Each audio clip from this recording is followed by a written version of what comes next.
같이 기도하시겠습니다. 은혜와 사랑이 충만하신 거룩하신 아버지 하나님 감사합니다. 저희들 귀한 사랑으로 구원해 주시고 주님의 거룩하신 몸된 교회 안에서 지금까지 보호받고 인도해 주시는 그 모든 은혜를 진심으로 감사를 드립니다. 주님께 받은 그 은혜와 사랑이 얼마나 큰 것인지 저희들 하루하루 살아가면서 더 귀하게 깨달아 알 수 있도록 도와주시고 또 깨달아진 은혜만큼 정직한 모습으로 보답하는 귀한 삶을 살아갈 수 있도록 늘 도와주시고 인도해 주옵소서. 저희들 또 5월 30일부터 다음 주 월요일서부터 대집회를 계획하고 있습니다. 이번 대집회를 통해서도 이뤄진 많은 영혼들이 주님 진리의 말씀 앞으로 나오도록 도와주시고 또 생명의 말씀을 듣고 구원함을 받을 수 있도록 주님께서 친히 이끌어 주시고 인도해 주옵소서. 말씀을 맡으신 목사님에게도 더욱 귀한 능력과 지혜와 건강 허락해 주셔서 힘있게 주님의 복음을 증거할 수 있도록 이끌어 주시고 인도해 주옵소서. 또 아울러서 저희들 2년 만에 또 학예 수양회를 계획하고 있습니다. 이번 학예 수양회를 통해서도 주님의 크고 놀라운 사랑과 은혜와 영광이 나타나도록 주님께서 친히 앞서 행해 주시고 그 일을 위해서 준비하고 수고하고 기도하는 모든 손길 위에 주님 귀한 능력으로 함께 붙들어 주시고 인도해 주옵소서. 또 오늘 귀하게 또 성경 말씀 민수기서를 배울 수 있는 귀한 시간 또 귀한 발걸음 허락해 주심에 감사드립니다. 우리가 민수기를 배우면서 여호와의 군대, 그리스도 예수의 좋은 군사가 어떠한 모습인지 성경을 통해서 분명하게 깨닫도록 도와주시고 내가 그리스도 예수의 좋은 군사로 합당한 삶을 살아가고 있는지 아니면 세상과 타협되고 있는 잘못된 삶을 살아가고 있는 군사의 모습은 아닌지 살펴볼 수 있는 귀한 시간, 지혜의 시간으로 주님 이끌어 주시고 인도해 주옵소서. 이 시간 온전히 주 성령님께만 의지하고 부탁드립니다. 마치는 시간까지 함께 하시고 도와주옵소서. 감사드리면서 우리를 구원하시고 지켜주시는 예수님 이름으로 기도 올렸습니다. 아멘. 우리 성경 출애굽기 찾겠습니다. 갑자기 민수기 공부인데 출애굽기를 찾아서 이상하실지 모르겠습니다만은 출애굽기 12장 보시겠습니다.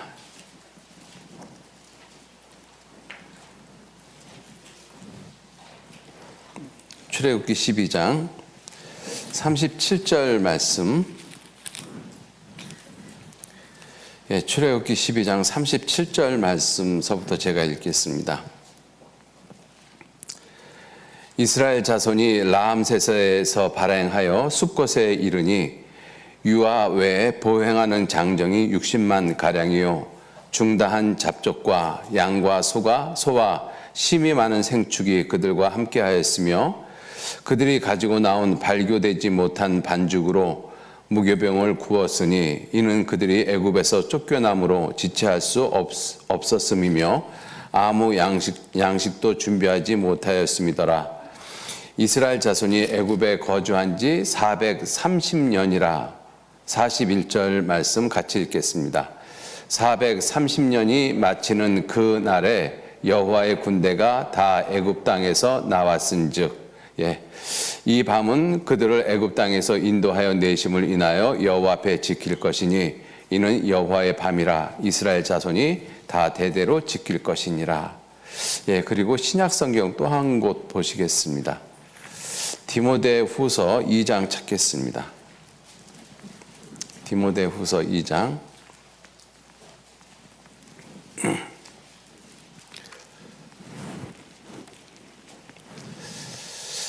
디모데후서 2장 1절 말씀서부터 제가 읽겠습니다. 디모데후서 2장 1절. 내 아들아, 그러므로 네가 그리스도 예수 안에 있는 은혜 속에서 강하고 또 네가 많은 증인 앞에서 내게 들은 바를 충성된 사람들에게 부탁하라. 저희가 또 다른 사람들을 가르칠 수 있으리라. 네가 그리스도 예수의 좋은 군사로 나와 함께 고난을 받을지니 군사로 다니는 자는 자기 생활에 얽매이는 자가 하나도 없나니 이는 군사로 모집한 자를 기쁘게 하려 함이라. 예, 오늘 민수기서를 공부를 하면서 민수기서에서 주제의 말씀을 찾지 않고 출애굽기와 디모데후서에서 주제 말씀을 찾았습니다. 왜냐하면 민수기서에서 말씀하시고자 하는 내용이 여호와의 군대에 대한 말씀입니다. 여호와의 군대. 그런데 그 여호와의 군대는 실제로 구원받은 그리스도인들의 그림자의 모습입니다. 그래서 디모데후서 2장에는 말씀하시기를 그리스도 예수의 좋은 군사라고 말씀을 하셨어요. 그래서 이 구약시대 때 여호와의 군대, 그리고 신약시대 그리스도 예수의 좋은 군사, 이 동일한 내용입니다. 그래서 이 민수기서를 보면서 이 하나님께서 그리스도 예수의 좋은 군사, 즉 여호와의 군대를 어떻게 만들어 가시고 어떻게 이끌어 가시는지, 그것을 우리가 민수기서를 공부를 하면서 배우고요. 또 그리스도 예수의 좋은 군사의 태도, 또 가장 중요한 덕목, 이런 것이 무엇인지를 이 민수기를 통해서 배우셨으면 좋겠습니다. 그래서 민수기서가 사실은 성경을 일독을 하는데 방해가 되어지는, 방해라고 하니까 좀 이상하긴 합니다만은 잘 안 읽혀지고 읽으면서도 마음에 꺼림직한 그러한 부분이 이 레위기서하고 민수기서잖아요. 그래서 창세기하고 그다음에 출애굽기 25장까지는 그럭저럭 읽는데 그 이후서부터 레위기서, 민수기서에 들어오면 민수기서는 특히 그 숫자에 대한 부분들이 앞부분에 계속 많이 나오잖아요. 읽으면서도 이걸 읽어야 되나? 읽었다고 치고 넘어가야 되나? 이러면서 마음에 굉장히 많은 갈등을 느끼면서 읽는 성경이 민수기서입니다. 특히 이 민수기 7장 같은 경우는 똑같은 이야기가 계속 반복되잖아요. 1일차에 이렇게 드리고 2일차에 이렇게 드리고 사람 이름만 바꾸고 내용은 똑같이 써 있거든요. 그거를 과연 읽어야 되나? 이러한 그 마음에 이 어떤 문제를 주는 그러한 성경이 민수기라고 생각이 되어집니다. 그런데 그러한 민수기서를 우리가 읽는 그 이유는 이 군인으로서 훈련받아야 될 부분이 있기 때문에 그렇다라고 생각이 들어요. 그래서 이 훈련이라는 것이 단순한 것을 계속 반복적으로 하는 것이 이 훈련이잖아요. 그죠? 그래서 민수기서에서는 동일한 것들이 계속 반복되어져 나오거든요. 그래서 이걸 우리를 훈련시키기 위해서 그렇게 하셨나 보다 하는 그런 생각도 이번 민수기 공부를 하면서 얼핏 들었습니다. 자, 그렇게 이 여호와의 군대라는 그 관점을 가지고 오늘은 민수기서를 좀 공부를 해봤으면 좋겠어요. 민수기서는 교훈받을 내용들이 많이 있습니다. 그런데 오늘은 특별히 그 관점을 어디에다 두시고 민수기를 생각을 하시는가 하면 여호와의 군대, 여호와의 군대라는 그 관점에서 생각을 하시고 민수기서를 이렇게 보셨으면 좋겠습니다. 먼저 민수기 그 유인물 1페이지 보시면 1페이지 제가 유인물을 가능하면 이렇게 보면서 이렇게 말씀을 드리도록 노력은 하겠습니다. 이 개요 부분부터 좀 잠깐 좀 보시죠. 민수기는 총 36장으로 구성되어 있습니다. 그래서 광야 생활 제2년부터 시작해서 광야 40년까지 생활을 기록하고 있습니다. 그래서 이 민수기서는 크게 구성이 출애굽 1세대 그리고 출애굽 2세대 이렇게 크게 나눠져 있어요. 그래서 출애굽 1세대가 민수기 1장서부터 19장까지가 출애굽 1세대입니다. 그것이 거의 38년간의 기간이에요. 그리고 민수기 20장서부터 36장까지가 출애굽 2세대들에 대한 기록입니다. 그것은 약 1년간의 기간인데 장수로는 거의 이 출애굽 1세대하고 거의 비슷한 분량을 가지고 있죠. 자, 민수기는 출애굽한 이스라엘 백성들을 계수하여 군대 조직으로 갖추고 실제 군대의 모습으로 편제하고 훈련하고 이끌어 가시는 하나님의 모습을 볼 수가 있습니다. 출애굽 1세대는 훈련받은 이스라엘, 출애굽 2세대는 약속의 땅, 가나안 땅을 점령하기 위한 실제 전쟁을 하는 이스라엘 모습을 볼 수가 있습니다. 이 400년간 타 민족에게 노예 생활을 한 그 민족이 군대라고 불려지기는 좀 어렵죠. 그죠? 4년도 아니고 400년 동안 종살이를 했어요. 조상 대대로 종살이를 했잖아요. 그러한 민족을 갖다가 군대라고 이야기를 하면 굉장한 모순이죠. 그런데 성경은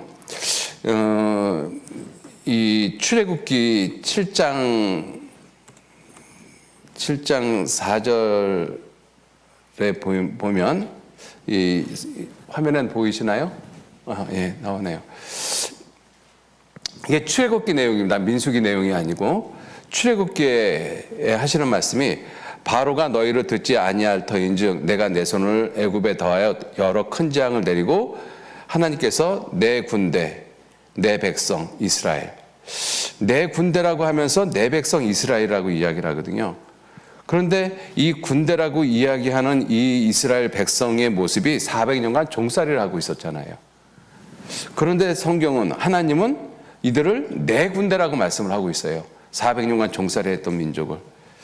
그리고 출애굽기 오늘 읽은 본문 말씀 14장 41절 말씀에 여호와의 군대가 애굽에서 나왔더라 이렇게 말씀을 하고 있습니다. 자, 이렇게 성경에서 이렇게 부르고 있는 그 모습은 민수기 내용을 살펴보면 여호와의 군대가 아니고 바로의 종이었던 이스라엘 백성들을 결국은 하나님이 여호와의 군대로 만들어 가시겠다는 내용입니다. 그래서 아직 애굽의 종살이를 하고 있는 이스라엘 백성들을 내 군대, 내 이스라엘 백성이라고 말씀을 하고 계시는 거죠. 그래서 이 종을 하나님이 건져내서 구원하셔서 결국은 하나님의 가장 강한 군대로 만들어 가시는 내용이 민수기서에 기록되어져 있어요. 그래서 그러한 여호와의 군대를 상징하고 있는 참으로 의미하고 있는 것이 그리스도 예수의 좋은 군사, 즉 그리스도인들, 즉 우리들인데 우리들이 정말 하나님의 군대로서 그리스도 예수의 좋은 군사로서 어떻게 살아가야 할지를 갖다가 분명하게 배울 수 있는 것이 민수기서입니다. 그래서 민수기서를 그러한 관점에서 생각을 하시면서 민수기서를 보면 구원받은 그리스도인들이 신앙생활을 하는데 아주 중요한 책이라고 이렇게 말씀을 드릴 수가 있습니다. 개요 부분 밑에서 5번째 줄에 민수기를 통해서 400년을 종으로 살던 이스라엘을 여호와의 군대로 만들어 가시는 하나님의 능력을 보면서 마귀에게 종 노릇하던 사람들을 구원해서 예수 그리스도의 좋은 군사로 만들어 가시는 하나님의 능력을 민수기를 통해서 볼 수가 있습니다. 민수기의 주제를 대부분 일반적으로 많은 주석집을 보면 동일하게 행진과 방황이라고 이야기를 하고 있어요. 왜냐하면 실제로 민수기를 보면 이스라엘 백성들을 군대 진영으로 포진을 시키고 그리고 그들을 하나님께서 진행을 시켜 가십니다. 그런데 하나님의 말씀에 불순종하니까 결국은 38년 동안 결국은 이 광야에서 이렇게 이 방황을 하는 그러한 모습이 민수기의 주된 내용이거든요. 그래서 민수기의 주제를 행진과 방황으로 일반적으로 말씀을 하고 있는데 이번 시간만큼은 민수기의 주제를 여호와의 군대라는 관점으로 보고 그리고 훈련과 실전이라는 그 큰 주제로 살펴보려고 합니다. 그래서 출애굽 1세대는 훈련의 과정이고 여호와의 군대로서 훈련의 과정이고 출애굽 2세대는 훈련을 받은 그 군대가 실제 전쟁의 싸움을 하고 승리를 하는 모습. 그래서 훈련과 실전이라는 두 관점을 가지고 민수기를 좀 공부를 하셨으면 좋겠습니다. 자, 민수기 36장에 대한 흐름을 이렇게 살펴보면 출애굽 1세대는 민수기 1장서부터 19장입니다. 그 1장부터 19장을 갖다가 이 성경에 있는 페이지 순서별로 이렇게 좀 정리를 해보면 인구조사가 있고 그 다음에 진영을 편성을 하고 그리고 그렇게 이스라엘 백성들 여호와의 군대를 군인의 모습으로 구별시켜 가고 그리고 그 이스라엘 군대를 갖다가 실제로 행진을 하는 이 군인들에 있어서 이 행진은 진행하는 것은 굉장히 중요하거든요. 자, 그렇게 실제 행진을 했었을 때 이스라엘 백성들 여호와의 군대에서 나타나는 제일 먼저 특징이 무엇이냐? 불평과 불신이라는 것이죠. 그래서 명령을 준행하도록 하나님께서 재교육을 하시는데 그런 자의 신적인 권위가 어떠한 것인지를 설명을 하고 그리고 19장에 정결한 군대, 이 여호와의 군대의 그 힘은 정결, 깨끗함에 있거든요. 그래서 이 민수기 19장에 이 붉은 암송아지의 재를 가져다가 정결케 하는 물을 만들어라 이 말씀으로 출애굽기 아니 그 출애굽 1세대의 말씀은 이제 종교를 하고 있습니다. 그래서 1장부터 19장까지. 자, 그래서 이러한 모습들을 우리가 살펴보면은 이 군대는 세계 모든 군대의 모습이 거의 대부분 사편제로 이루어져 있어요. 사편제로 이루어져 있다는 건 뭐냐면 한 사람이 사람을 직접적으로 컨트롤할 수 있는 가장 효율적인 이 사람의 수가 4명이라고 이야기를 합니다. 그래서 거의 세계 모든 나라는 거의 군대의 편제가 4편제로 이루어져 있어요. 그래서 우리 형제님들 군대 갔다 오신 분들은 잘 아시겠지만 보통 한 개 분대가 8명에서 12명 정도로 이루어져 있잖아요. 그렇게 이루어진 한 개 분대를 그것을 한 개 분대라고 이야기를 하고 그 4개 분대가 한 개의 소대를 이루고 4개의 소대가 한 개의 중대를 이루고 4개의 중대가 한 개의 대대를 이루고 4개의 대대가 한 개의 연대를 이루고 그 다음에 4개의 연대가 한 개의 사단을 이루고 그 다음에 4개의 사단이 한 개의 군단을 이루잖아요. 그렇게 4편제로 이루어집니다. 그런데 그러한 4편제가 가장 효율적이다라는 것을 사람들은 전쟁을 하면서 분명히 깨달았을 거예요. 그죠? 근데 성경은 놀랍게도 이스라엘 민족을 그렇게 4편제로 구성을 해놓고 있어요. 그게 참 놀라운 모습입니다. 자, 그래서 그렇게 4편제로 편성을 하는 이유는 뭐냐면 군대는 명령에 반드시 복종해야 돼요. 군대의 절대적인 그 특징 중에 하나가 무엇이냐면 명령 복종입니다. 그래서 전쟁 시에 명령에 복종하지 않으면 상관이 그 부하를 총살할 수 있는 권한이 있어요. 만약에 그러한 모습이 없다라면 명령에 복종하지 않는 군대를 가지고는 전쟁에 싸울 수가 없는 것이죠. 그래서 가장 중요한 것이 명령에 복종해야 된다라는 것이죠. 이거는 우리 구원받은 그리스도인들도 이 하나님의 말씀에 절대적으로 순종하고 복종해야 돼요. 거기에는 이유가 없어요. 사람의 말이 아니라 하나님 말씀에. 그죠? 하나님 말씀에 이렇게 하라고 하면 내가 마음에 안 맞아도 반드시 해야 돼요. 그죠? 성경에서 술을 쳐다보지도 말라라고 말씀하셨으면 절대적으로 복종해야죠. 그죠? 그러한 의미라는 것입니다. 자, 그래서 이 민수기서를 읽다 보면 이스라엘 백성들이 진행을 하거든요. 이렇게 약 200만의 그 사람들이 진행을 하는데 자기 마음대로 진행하는 것이 아니라 밑에서 6번째 줄 보면 민수기 9장 23절에 곧 그들이 여호와의 명을 조차 진을 치며 여호와의 명을 조차 진행하고 또 모세로 전하신 여호와의 명을 따라 여호와의 직임을 지켰더라. 여기에 특징이 뭐예요? 여호와의 명령을 조차, 여호와의 명령을 조차, 여호와의 명령을 조차. 이게 군대에 있어서 가장 필수적인, 가장 중요한 조건인 것입니다. 자, 이것은 세상 군대나 하나님의 군대나 동일한 거예요. 군대는 어떤 모습이든지 명령에 절대적으로 복종을 해야 되는 것이죠. 자, 그리고 세상 군대와 여호와의 군대가 다른 점이 있어요. 그 다른 점이 무엇이냐면 세상 군대의 그 힘은 물리적인 힘에 있습니다. 그래서 군비력을 갖다가 굉장히 많이 증강을 시켜 놓잖아요. 그래서 세상 지금 세계 여러 나라에서도 가장 강력한 무기인 핵을 갖기를 원하잖아요. 왜? 그게 강한 힘이니까. 그래서 세상에 있는 모든 군대는 그러한 물리적인 힘을 가지려고 합니다. 그런데 그러한 세상 군대와 여호와의 군대가 다른 특징이 무엇이냐? 여호와의 군대는 사실은 따지고 보면 물리적인 힘은 그리 많지 않아요. 그런데 어떠한 모습이 정말로 힘이 되는가 하면 여호와의 군대는 깨끗함이 능력이고 힘이 된다는 것입니다. 그래서 출애굽 1세대의 끝, 이 민수기 19장의 내용이 정결케 하는 이 정결예를 갖다가 말씀을 하면서 출애굽 1세대가 끝을 맺고 있는 것이죠. 그래서 시편 147편 10절 말씀에도 이 여호와는 말을 가리키죠. 말의 힘을 즐거워 아니하시며 사람의 다리도 기뻐 아니하시고 이렇게 말씀을 하시잖아요. 그리고 잠언 21장 31절 말씀에 싸울날을 위하여 마병을 예비하거냐 많은 것을 준비를 하죠. 그런데 그 싸움에 이기고 지는 승패는 누구에게 달려있느냐? 여호와 하나님께 달려있다는 것입니다. 그래서 여호와의 군대가 하나님 앞에 깨끗하면 적군이 아무리 많아도 하루아침에 다 죽어요. 그런데 여호와의 군대가 깨끗하지 못하면 아무리 힘이 세도 아무리 약한 이방 민족에게 결국은 패할 수밖에 없습니다. 이 구약 성경을 보면 그것이 여실하게 드러나잖아요.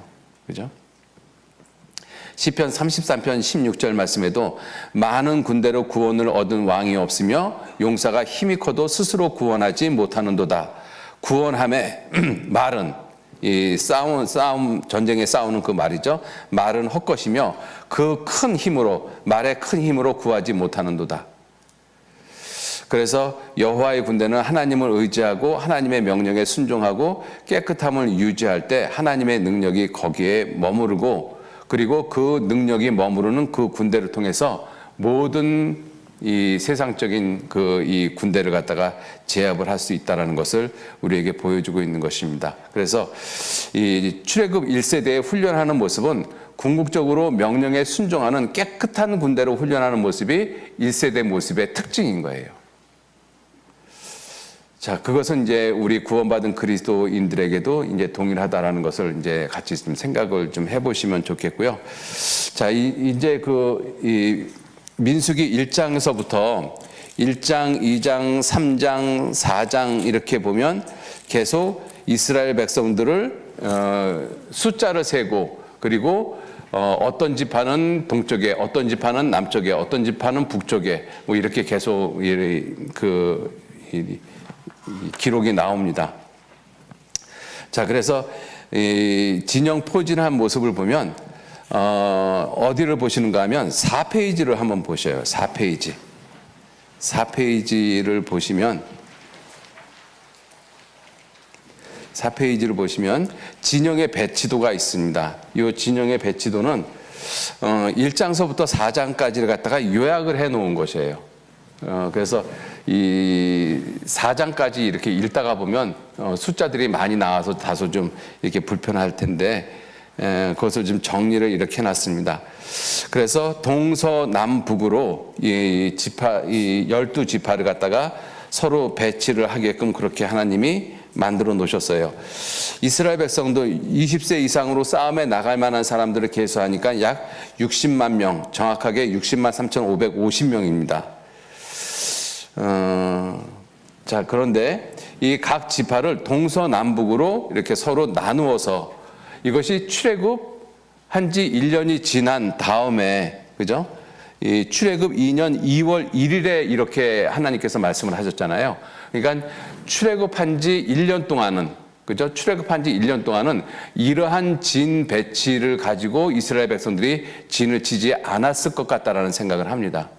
그래서 출애굽한 지 2년, 왜냐하면 민수기 1장 1절에 이스라엘 자손이 애굽 땅에서 나온 후 제2년 2월 1일에 여호와께서 시내산에서 회막에서 모세에게 말씀을 하신 내용이거든요. 그러니까 1년여의 기간 동안은 이스라엘 백성들이 어떠한 모습으로 진을 치고 살았는지는 그거는 성경에 기록되어져 있지 않습니다. 자, 그런데 2년 2월 1일서부터 하나님께서 말씀을 하셔서 동쪽에는 유다 지파, 이사갈 지파, 스불론 지파 총 합계가 18만 6,400명입니다. 동쪽에 해 뜨는 쪽이죠. 성막에 문이 있는 쪽입니다. 그죠? 자, 그리고 남쪽에는 루벤 지파, 시므온 지파, 갓 지파. 그래서 총기가 15만 1,450명. 그 다음에 서쪽에는 에브라임 지파, 므낫세 지파, 베냐민 지파, 총기가 10만 8,100명. 북쪽에는 단, 아셀, 납달리, 총기가 15만 7,600명. 그리고 중앙에는 성소가 있어요. 중앙에는 성소가 있고, 그리고 이 성소 이 동쪽에, 성소 동쪽에는 모세와 아론이 자리 잡고 있고, 그리고 서쪽에는 게르손 자손이 레위 자손 가운데, 그 다음에 남쪽에는 고앗 자손이, 그 다음에 북쪽에는 무라리 자손이 이렇게 포진을 하고 있습니다. 그래서 이 배치도를 보면, 이 화면을 잠깐 보시죠. 화면을 보시면 이 동서남북에 이와 같은 모습으로 배치를 하고 있잖아요. 정확하게 어떠한 모습이냐면 정확하게 십자가의 모습입니다. 그죠? 이 모습이 정확하게 십자가의 모습인 거예요. 그러니까 하나님이 그냥 그렇게 배치를 하라고 말씀하신 것이 아니라 십자가의 모습으로 포진을 하라고 말씀을 하셨어요. 실제로 이 전 병법 가운데서도 이렇게 십자가로 포진하는 십자형 포진이 있습니다. 근데 성경은 성막을 중심으로 해서 이렇게 십자가로 포진을 하라고 말씀을 하셨는데, 이 동서남북에 각각의 이렇게 세 지파씩 해가지고 이렇게 동서남북으로 진을 치라고 말씀하셨잖아요. 그런데 이 숫자를 갖다가 보면 동쪽에는 18만 6,400명, 그 다음에 서쪽에는 10만 8,000명, 남쪽과 북쪽에는 거의 15만 명씩. 그래서 요걸 제가 한번 그려봤어요. 요 칸 하나를 5,000명으로 잡으면 요게 4줄이면 요게 2만 명이잖아요. 그죠? 2만 명 가량이잖아요. 하나, 둘, 셋, 넷, 다섯이면 약 10만 명입니다. 그죠? 10만 명. 그래서 서쪽에는 그래서 10만 명이 요 정도로 자리를 잡고 있고, 그 다음에 이 동쪽에는 18만 명이 훨씬 이 십자가의 머리 부분보다 이 다리 부분이 훨씬 더 길죠. 그리고 남쪽하고 북쪽은 거의 15만 명으로 거의 비중이 같아요. 우연일까라는 생각을 한번 해봤어요. 우연이 아니라 하나님이 이렇게 포진하도록 만들어 놨습니다. 정확하게 십자가의 모습인 것이죠. 그죠? 자, 그렇게 하나님께서 이 이스라엘 백성들을 포진을 시키고, 그리고 성소를 중심으로 해서 이스라엘 백성들을 포진을 시켰습니다. 어저께 수요 말씀을 잘 들으신 분들은 오늘 민수기가 이해하기가 쉬울 거예요. 어저께 이 우호철 목사님께서 이 민수기에 대해서 아주 잘 말씀을 해주셨거든요. 못 들으신 분은 이따 끝나고 다시 한번 꼭 들으시기 부탁을 드리겠습니다. 자, 그렇게 해서 이 이스라엘 백성들을 이렇게 이 숫자를 세워서 이렇게 동서남북으로 포진을 시키고, 그렇게 포진되어져 있는 이스라엘 백성들은 전부 다 어디를 보고 진을 치게끔 되어 있는가 하면 성소를 보고 진을 치게끔 되어져 있어요. 그리고 이 성소에서 구름 기둥, 불 기둥이 항상 있으니까 구름 기둥이 떠오르면 이스라엘 백성들이 떠나야 되고, 다시 내려앉으면 이스라엘 백성들이 진을 쳐야 되고 하는 그러한 모습이 있기 때문에 항상 성소를 중심으로 해서 이스라엘 백성들은 이 진을 치게끔 되어져 있습니다. 그래서 이 성소를 중심으로 해서 이렇게 진을 치는 이 모습은 또 어떤 모습으로 우리가 좀 이 교훈을 받을 수 있는가 하면, 히브리서 3장 1절 말씀에 예수를 깊이 생각하라 이러한 말씀이 있거든요. 그 예수를 깊이 생각하라는 것이 포커스 온 지저스, 예수님에게 초점을 맞추라는 것입니다. 그래서 이 성막도 초점이 어디에 맞춰져 있는, 이 이스라엘 백성들의 진도 성막을 중심해서 초점이 맞춰져 있어요. 우연히 그렇게 한 것이 아니라 하나님이 그렇게 하셨다는 것을 우리가 알 수가 있죠. 자, 그리고 여기서 민수기 1장, 2장, 3장, 4장을 갖다가 이렇게 쭉 읽으면서 숫자에 대한 부분을 읽다가 교훈이 되어지는 부분이 하나 있어요. 똑같은 숫자의 모습인데 그것이 무엇이냐면 이 5페이지 보시겠습니다. 5페이지.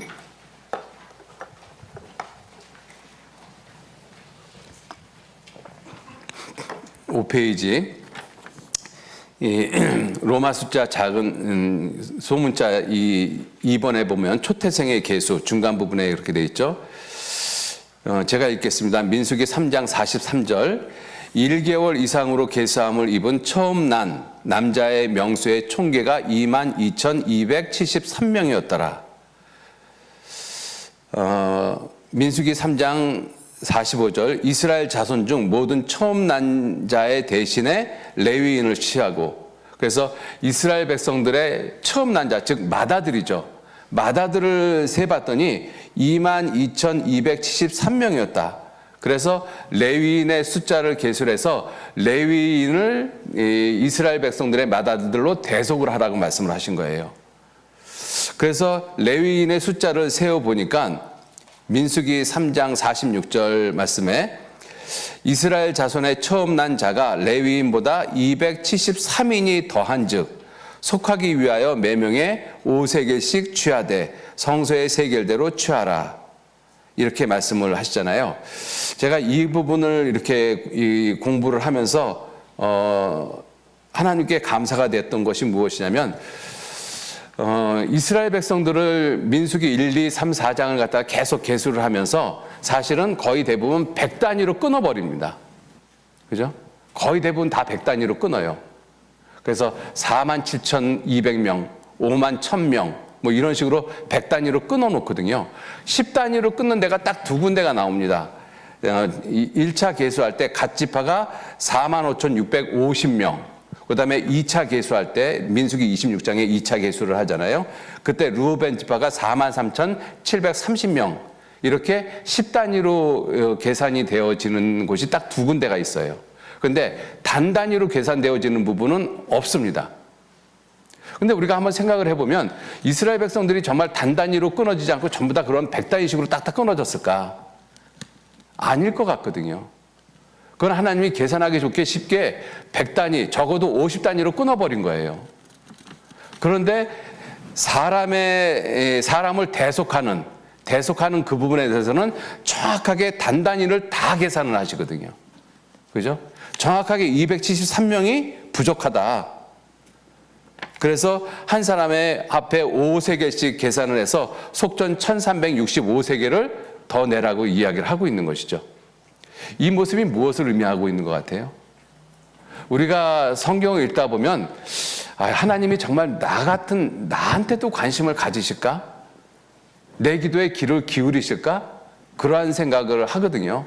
정말 나를 위해서도 예수님이 십자가에서 못 박혀 죽으셨을까? 근데 이러한 부분을 가만히 생각을 해보면 하나님이 정확하게 273명, 270명이라고 해도 되잖아요. 200명이라고 해도 되잖아요. 근데 정확하게 273명, 단단히 끝자리까지 이야기하고 있는 부분은 결코 한 사람도 잃어버리지 않겠다는 뜻입니다. 반드시 기억하시겠다는 뜻이에요. 예수님이 그 말씀을 하셨잖아요. 그래서 요한복음 10장 30절 말씀에 문지기는 그를 위하여 문을 열고 양은 그 음성을 듣나니 그가 자기 양의 이름을 각각 불러 인도하여 내느니라. 각각. 그래서 우리가 신앙생활 하면서 우리는 대부분 우리라는 표현들을 많이 씁니다. 그죠?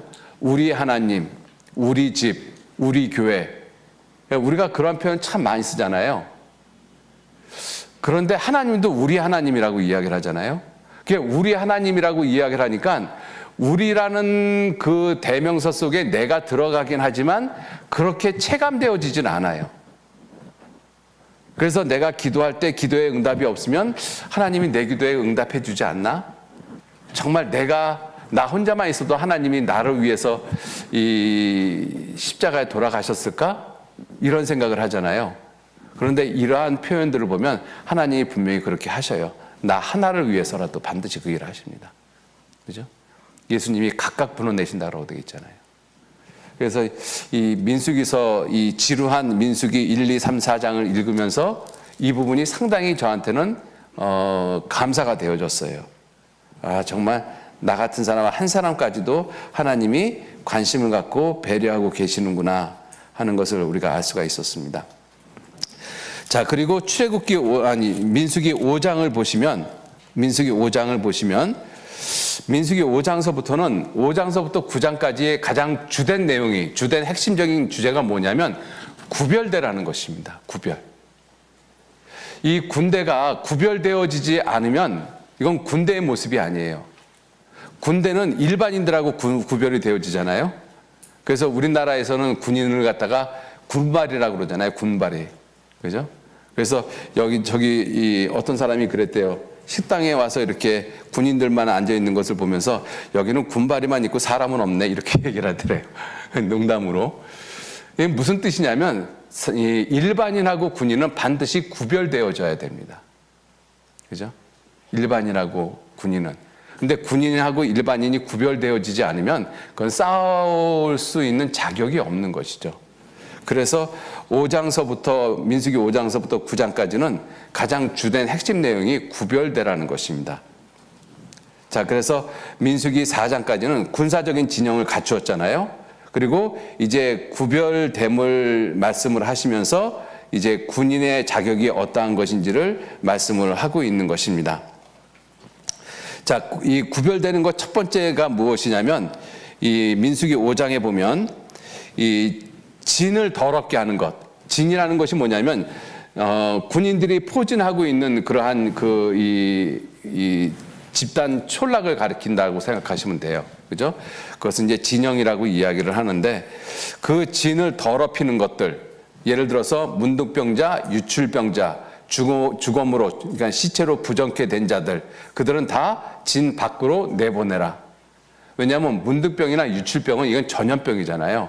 그것이 진 안에 들어오면 진 자체가 순식간에 오염이 되어버립니다. 그래서 진을 더럽히는 것으로부터 반드시 이 구분을 해라.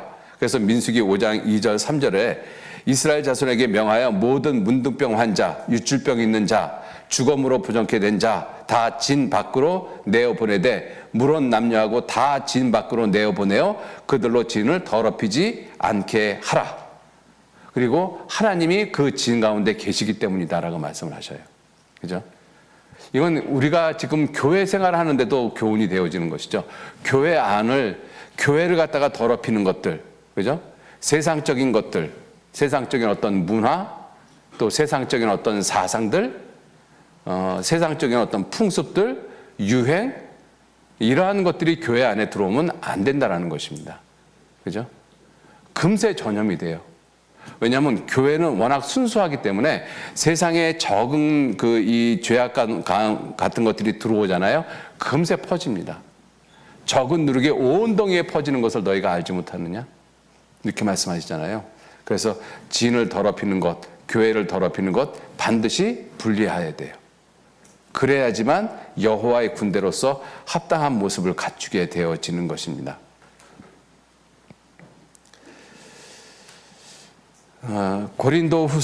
그래서 고린도후서를 잠깐 좀 한번 찾아볼까요? 제가 여기 화면에 보여드릴게요. 고린도후서 6장 14절 말씀에 구별되는 것 중에 첫 번째 모습, 첫 번째가 아니라 가장 중요한 말씀을 하고 있는 것이 고린도후서 6장 14절 이하의 말씀입니다.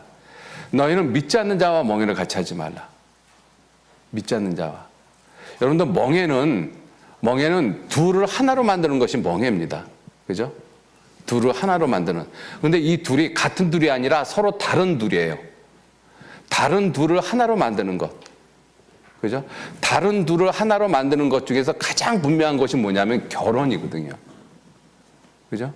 남자하고 여자는 절대적으로 달라요. 똑같은 사람인데 남자라는 사람, 여자라는 사람 완전히 다릅니다. 제가 몇 년 전에 이 80이 넘으신 어떤 어르신하고 대화를 하는 가운데 그 어르신이 저한테 그러한 말씀을 하셔요. 목사님은 여자에 대해서 아셔요? 이렇게 얘기를 하시더라고요. 그래서 무슨 말씀을 하시는가 그랬어요. 근데 그때 그 두 부부가 같이 계셨거든요. 근데 그 두 분이 하시는 말씀이 그 할아버지가 이제 할머니를 앞에 두고 이제 저한테 하시는 말씀이 내가 이 사람하고 지금 50년 가까이 사는데 살면 살수록 도대체 모르겠다 그러더라고요. 근데 할머니가 그 말을 듣자마자 나도 마찬가지요 이렇게 얘기를 하더라고요. 서로 모르는 거예요. 그렇게 50년, 60년을 살았는데도 남자는 여자에 대해서 모르고 여자는 남자에 대해서 몰라요. 서로 너무나 다르거든요. 그 다른 둘을 하나로 만드는 것이 멍에예요. 그것이 결혼입니다. 결혼. 그러니 믿지 않는 자하고 이 결혼을 하게 되어지면 그 생활 자체가 평탄할 수가 없어요. 그 여호와의 군대로서 살아갈 수가 없습니다. 그죠? 차라리 만약에 그러한 마땅한 짝이 없으면 혼자 사는 것이 훨씬 나아요. 더군다나 지금 주님 오실 때 가까운 이 시대에 결혼해서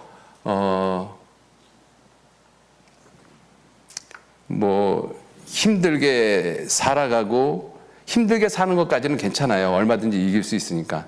그런데 서로 헤어지고 하는 그러한 모습이 그리스도인들 가운데서는 절대 있어서는 안 되잖아요. 그죠? 자, 그래서 성경은 분명하게 말씀하시기를 구별하는 것 첫 번째가 뭐냐? 믿지 않는 자와 멍에 같이 하지 말라. 의와 불법이 어찌 함께하며 빛과 어둠이 어찌 사귀며 그리스도와 벨리알이 어찌 조화되며 믿는 자와 믿지 않는 자가 어찌 상관하며 하나님의 성전과 우상이 어찌 일치가 되겠느냐. 안 된다라는 것입니다. 그래서 하시는 말씀이 뭐예요? 구별하라고 말씀하시는 거예요. 그러므로 주께서 말씀하시기를 너희는 저희 중에서 나와서 따로 있고 부정한 것을 만지지 말라. 내가 너희를 영접하여 너희에게 아버지가 되고 너희는 내게 자녀가 되리라. 전능하신 주의 말씀이니라 하셨느니라. 그죠? 너희는 저희 중에서 나와서 따로 있고 너희는 저희 중에서 나와서 따로 있고 반드시 구별되라고 말씀하시는 거예요. 빛과 어둠이 어떻게 사귀어요? 그죠? 그래서 이 여호와의 군대, 그리스도 예수의 좋은 군대의 가장 중요한 특징 중에 하나, 정결함, 깨끗함이거든요. 이게 구별돼야 돼요. 구별돼야 돼. 그죠? 자, 그리고 다시 유인물 6페이지 보시겠습니다. 02번, 죄로부터 분리가 돼야 돼요. 죄로부터. 왜냐하면 군대는 단체 생활이잖아요. 이 단체 생활은 사람과의 사람끼리의 관계거든요. 그런데 이 관계가 깨지는 것은 뭐 때문에 깨지느냐? 죄 때문에 깨져요. 다른 사람에 대해서 함부로 이야기를 하고 함부로 판단하고 좋아하는 사람끼리끼리 뭉쳐있고 이러면 군대는 하나가 돼야 되는데 그렇게 되면 깨지기 시작을 합니다. 끼리끼리 모이기 시작을 하면. 그죠? 교회의 모습도 마찬가지잖아요. 교회에서 끼리끼리 자기 좋아하는 사람끼리, 그죠? 자기 대학 동문끼리 또 경제적으로 비슷한 레벨에 있는 사람끼리 이런 식으로 있으면 그건 군대가 아니에요. 교회는 절대로 그래서는 안 되는 것이죠. 그래서 이 죄 때문에 깨진다라는 것을 성경은 분명히 말씀을 하고 계십니다. 그래서 민수기 5장 6절 7절에 보시면 이스라엘 자손에게 이르라 남자나 여자나 사람들이 범하는 죄를 범하여 여호와께 패역하여 그 몸의 죄를 얻거든. 그죠?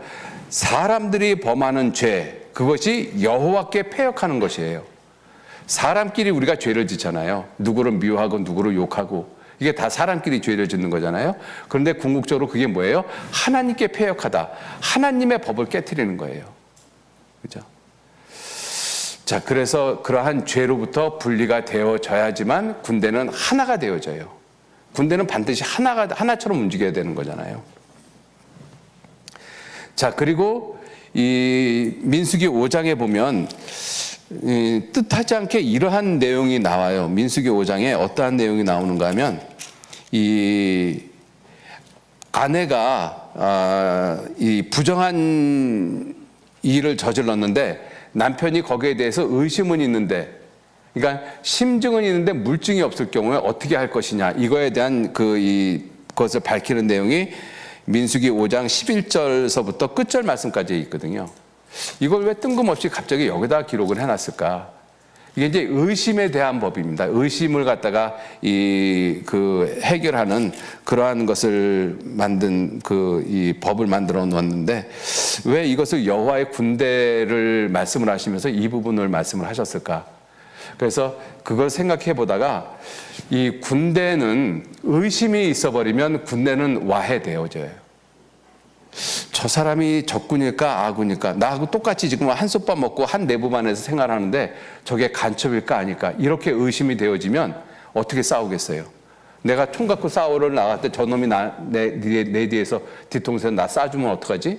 이런 식의 의심이 있으면 군대는 이루어지지 않습니다. 그죠? 특히 아내와 남편은 이 두 사람의 관계가 절대적인 신뢰의 관계잖아요. 그런데 의심이 생겼어요. 깨질 수밖에 없잖아요. 그와 마찬가지로 군대도 의심이 들어가기 시작을 하면 부하가 상관에 대해서 의심하고 상관이 부하에 대해서 의심하고 같은 동료끼리 의심하고 그러면 군대는 싸울 수가 없어요. 겁이 나서 어떻게 싸워요? 적군에게 내가 죽기보다는 아군인 이 사람이 나를 죽이겠다라고 생각하면 어떻게 나가 싸우겠습니까? 그죠? 그래서 군대는 의심이 없어야 돼요. 그것은 우리 교회 생활하면서도 마찬가지거든요. 형제 자매들끼리 서로 못 믿어요. 그러한 모습이 있으면 교회 생활을 어떻게 하겠어요? 그죠? 서로 못 믿고, 형제 자매들이, 성도들이 전도인을 못 믿고, 전도인은 성도들을 못 믿고, 형제 자매들끼리는 서로 못 믿고, 그럼 교회라고 할 수가 없는 거잖아요. 그죠? 자, 그래서 그러한 의심으로부터 분리가 되어져야 된다. 그러한 것들로부터 반드시 구별되어져야 된다. 그리고 민수기 6장에 나실인이란 뜻이 구별된 자란 뜻입니다. 그죠? 그 나실인에 대한 서원을 민수기 6장에서 말씀을 하고 있잖아요. 자, 그래서 그 민수기 7장 1절에 보면 6페이지 밑에서 세 번째 줄 민수기 7장 1절에 모세가 장막 세우기를 필하고 그것에 기름을 발라 거룩히 구별하고 또 그 모든 기구와 단과 그 모든 기구에 기름을 발라 거룩히 구별하는 날에, 이것이 무엇이냐면 출애굽 제1년 1년 동안에 뭘 만들었는가 하면 성막과 성막에 대한 기구를 다 만들었어요. 그리고 그 성막을 세우는 시간을 출애굽기 40장 1절에 보면 하나님이 모세에게 말씀하시기를 너는 제2년 정월 1일에 성막을 세우라고 말씀하셨어요. 그래서 출애굽기 40장 17절 말씀에 모세가 정확하게 출애굽 제2년 정월 11일에 성막을 세웠더라 이렇게 말씀하시거든요. 그것을 거룩히 구별한 날이라고 말씀하셨습니다. 자, 그렇게 이 성막을 세우면서 어떤 일이 벌어졌는가 하면 구별이 되어졌어요. 하나님이 임재하시는 곳과 하나님이 임재하지 않는 곳. 그 하나님이 임재하는 곳은 어디냐? 여호와의 군대 안에 하나님이 임재하고 계십니다. 그죠? 여호와의 군대 안에 하나님이 임재하고 계셔요. 그래서 이 성막이 세워지면서 하나님이 계시는 곳과 하나님이 계시지 않는 곳, 그것이 아주 분명하게 구분이 되어졌죠. 그 모습은 무엇이냐면 우리가 구원을 받고 하나님은 우리를 어디에다 두셨는가 하면 교회에다가 두셨어요. 여러분들, 교회는 세상과 반드시 구분되어집니다. 그래서 이 교회는 만물 위에 교회를 주셨다라고 되어 있잖아요. 만물 위에 있는 것이 교회입니다. 그리고 교회의 머리가 예수 그리스도시고, 그래서 이 교회는 세상하고 반드시 구별되어져요. 왜? 교회에 누가 계셔요? 성령 하나님이 계시기 때문에 그렇습니다. 그래서 여호와의 군대는 반드시 구별되어져야 된다는 것이죠. 그래서 구별되는 그 구체적인 모습을 그렇게 말씀을 하고 계시고, 그리고 이 유월절 갖다가 지키라고 말씀을 하시죠. 그래서 이 민수기 9장에 이 유월절을 갖다가 지키라고 말씀을 하시고, 그리고 민수기 9장 23절에 7페이지 보시겠습니다. 7페이지 보시면 7페이지 07번에 여호와의 명대로, 민수기 9장 23절, 곧 그들이 여호와의 명을 조차 진을 치며 여호와의 명을 조차 진행하고 또 모세로 전하신 여호와의 명을 따라 여호와의 직임을 지켰더라. 그래서 군인으로서 가장 중요한 것이 명령대로 행하는 것이다 라는 것을 거듭 강조하고 있습니다. 자, 이렇게 가장 기본적인 것, 지금 이스라엘 백성들의 숫자를 세서 동서남북으로 각각 이 방향마다 이 세 지파씩 해갖고 이 네 개의 포진을 갖다가 이루었잖아요. 자, 그렇게 이루어 놓고 그다음에 너희는 이렇게 반드시 구별되라. 이렇게 교육을 하고 그다음에 여호와의 절기를 갖다 분명히 지키도록 하고. 자, 가장 기본적인 것이 끝났어요. 여러분들 군대에서 가장 기본적인 것이 무엇이냐면 이 진영에서 진을 치는 것입니다. 우리 형제님들은 이제 군대 생활을 해보셨으니까 아시겠지만 우리가 야외 전투 훈련을 받잖아요. 그러면 아무데나 자기 좋은 데 가서 진 치는 것이 아니에요.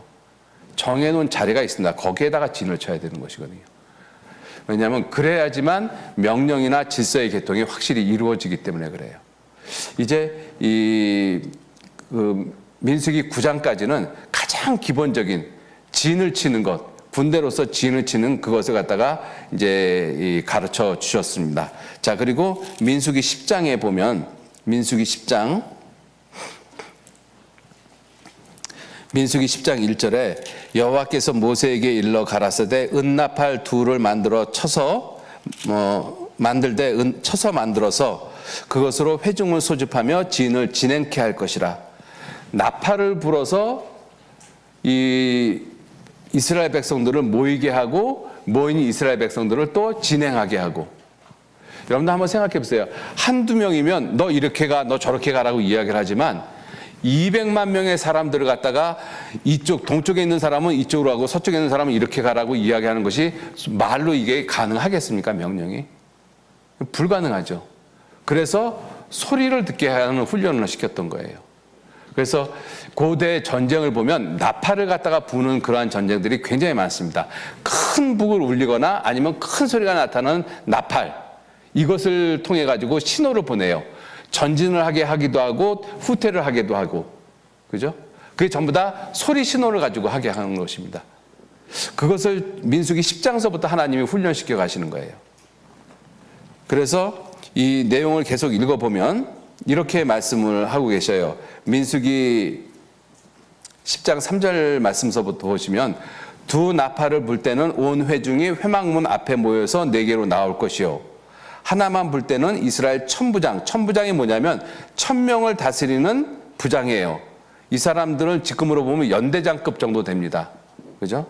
천부장 된 족장들이 모여서 네개로 나올 것이며 너희가 그것을 울려 불 때 이게 따다다다다 이렇게 그런 식으로 울려 볼 때는 동편진들이 진행할 것이고 2차로 울려 볼 때는 남편진들이 진행할 것이다. 무릇 진행하려 할 때는 나팔 소리를 울려 불 것이며 또 회중을 모을 때도 나팔을 불 것이나 소리를 울려 불지는 말 것이라. 그래서 소리 신호를 가지고 계속 훈련을 시키는 것이죠. 이러한 나팔 소리가 나면 이렇게 움직이고 저런 나팔 소리가 나면 저렇게 움직이고, 그래서 소리만 듣고도 움직일 수 있게끔 훈련을 시키는 거예요. 이게 왜 중요하냐면 싸우다가 막 적하고 싸우다가 이 대장이 이 싸움은 도저히 안 되겠다, 후퇴해야 되겠다, 그러면은 깃발을 들어가지고 신호를 하면 싸우다가 깃발을 보기는 어려워요, 사실은. 그죠? 적하고 지금 적의 눈을 마주치면서 싸우고 있는데 그 깃발을 어떻게 보겠어요? 근데 소리는 눈으로 보고 싸우고 있다 할지라도 소리는 들려지잖아요. 그래서 소리 신호에 익숙하게 만들어지는 거예요. 그죠? 자, 이 소리 신호를 갖다가 한번 좀 들어보셨으면 좋겠어요. 이스라엘 백성들은 크게 소리 신호가 4가지가 있어요. 4가지가 있는데 그걸 한번 좀 들어보셔요.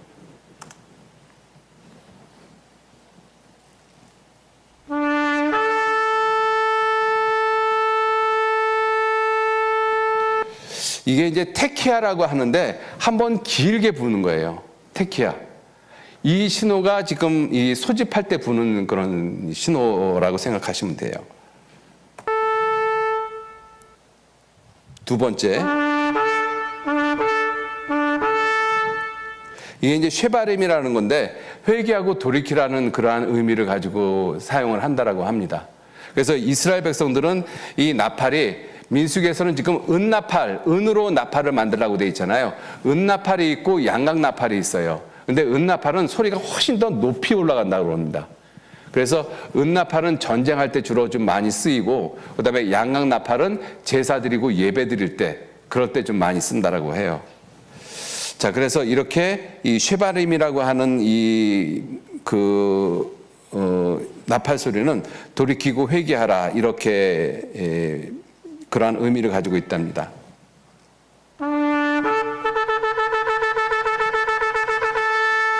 이게 이제 테루아라고 그러는데 이게 울려 부는 거예요. 테루아라고.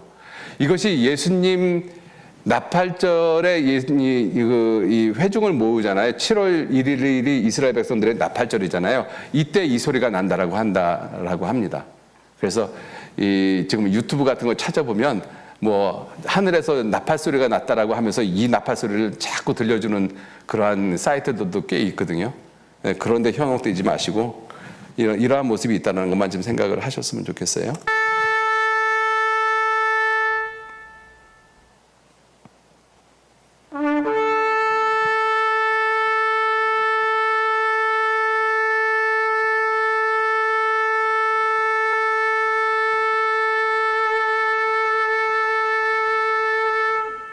듣기만 해도 숨 차죠. 그죠? 이게 이제 왕이 오셨다라는 거예요. 이게 왕이 오셨다. 그죠? 이런 식으로 이제 소리 신호를 갖다가 계속 훈련을 시키는 거예요. 그래서 민수기 10장에 이와 같은 모습으로 그 소리 신호에 익숙하게 해서 이스라엘 백성들이 어떻게 진행을 해야 할지를 훈련을 시키고 있는 모습입니다. 자, 그래서 이 민수기 10장에 그렇게 훈련을 해서, 그리고 결국은 민수기 10장 11절 말씀 8페이지 보시겠습니다. 8페이지 민수기 10장 11절 말씀에 제2년 광야 생활한 지 제2년 2월 20일에 구름이 증거막에서 떠오르매 이스라엘 자손이 시내 광야에서 출발하여 자기 길을 행하더니 바란 광야에 구름이 머무더라. 자, 이 이스라엘 백성들이 드디어 이제 훈련에 대한 가장 기본적인 것을 마치고 또 소리 신호도 익혔어요. 그리고 실제로 이제 이스라엘 백성들이 행진을 하기 시작합니다. 행군을 하기 시작을 하는 거예요. 사실 군대 생활에서 가장 힘든 훈련 중에 하나가 행군입니다. 지금도 그런 훈련 하는지 모르겠습니다만은 예전에는 천리 행군이면 400km 걷는 거거든요. 완전 군장을 하고 400km를 걷는 거예요. 그렇게 밤새도록 이 걸음을 걸으면 이 물집이 생기고 발이 다 아주 굉장히 엉망이 되어지죠. 그렇게 행군을 하면서 불평이 나올 수밖에 없어요. 이걸 해야 되나? 보이지도 않는데 이걸 어디까지 걸어가야 되나? 이러한 이야기들을 할 수밖에 없는 거거든요. 근데 이스라엘 백성들이 딱 그러한 모습이에요. 행군을 하면서 이스라엘 백성들은 실제적으로 그때부터 원망하고 불평하기 시작을 했어요. 지금까지는 어떤 의미에서는 앉아서 이론으로 듣고 있었는데 이제는 실제로 행군을 하는 거예요. 얼마나 힘들겠어요. 그죠? 그래서 민수기 11장에 뭐부터 나와요? 이 11장 1절에 백성이 여호와의 들으시기에 악한 말로 원망하매 여호와께서 들으시고 진노하사 여호와의 불로 그들 중에 붙어서 그 진끝을 사르게 했다. 그래서 거기를 다베라라고 불렀다라고 이렇게 이야기를 하잖아요. 이 실제 행군이 시작이 되면서 나타나는 현상이 무엇이냐면 육체가 힘드니까 원망하고 불평이 나올 수밖에 없어요. 그게 인간의 본성인 것입니다. 그죠? 그러한 부분에 대해서 우리가 좀 생각을 해볼 부분도 실제로 우리가 신앙생활을 하면서 내게 아무런 어려움이 없고 편안하고 그럴 때는 하나님을 찬양하거든요. 근데 내 삶에 조금 힘들고 어려운 일들이 벌어지기 시작을 해요. 실제 내가 이제 행군을 하는 것이거든요. 그럼 그때부터 원망, 불평. 내가 이거 꼭 그렇게 해야 돼? 이러한 생각들이 자꾸 머릿속에서 나타나기 시작을 해요. 이스라엘 백성들하고 똑같은 그 모습이 우리가 있음을 알 수가 있습니다. 자, 그렇게 이스라엘 백성들이 원망을 하는데 그 원망의 말 때문에 모세도 함께 동요가 돼요. 모세도. 그래서 민수기 11장 14절 말씀에 이렇게 말씀을 모세가 합니다. 책임이 심히 중하여 나 혼자는 이 모든 백성을 질 수 없나이다. 주께서 내게 이같이 행하실진대 구하옵나니 내게 은혜를 베푸사 즉시 나를 죽여 나의 공고함을 보지 않게 하옵소서. 이 모세도 하나님 앞에 죽여달라고 그러잖아요. 이러한 백성들하고 나 같이 못하겠습니다. 그죠? 이러한 모습이 전부 다 하나님 앞에 합당치 않은 모습인 것입니다. 자, 그리고 또 이스라엘 백성들이 또 원망하는 것이 뭐냐면 그들이 지금 만나를 먹고 있잖아요. 만나, 꿀 섞은 과자 같다라고 표현한 그 만나를 먹고 있어요. 정말 가장 좋은 음식이라고 생각합니다. 천사의 음식이라, 천사의 양식이라고 표현하고 있기도 하잖아요. 근데 그 좋은 만나를 먹으면서 우리가 애굽에 있을 때, 종살이 하고 있었을 때는 부추, 왜, 마늘, 그리고 고기도 먹었는데 지금은 보이는 것이 만나밖에 없다. 이렇게 불평을 하잖아요.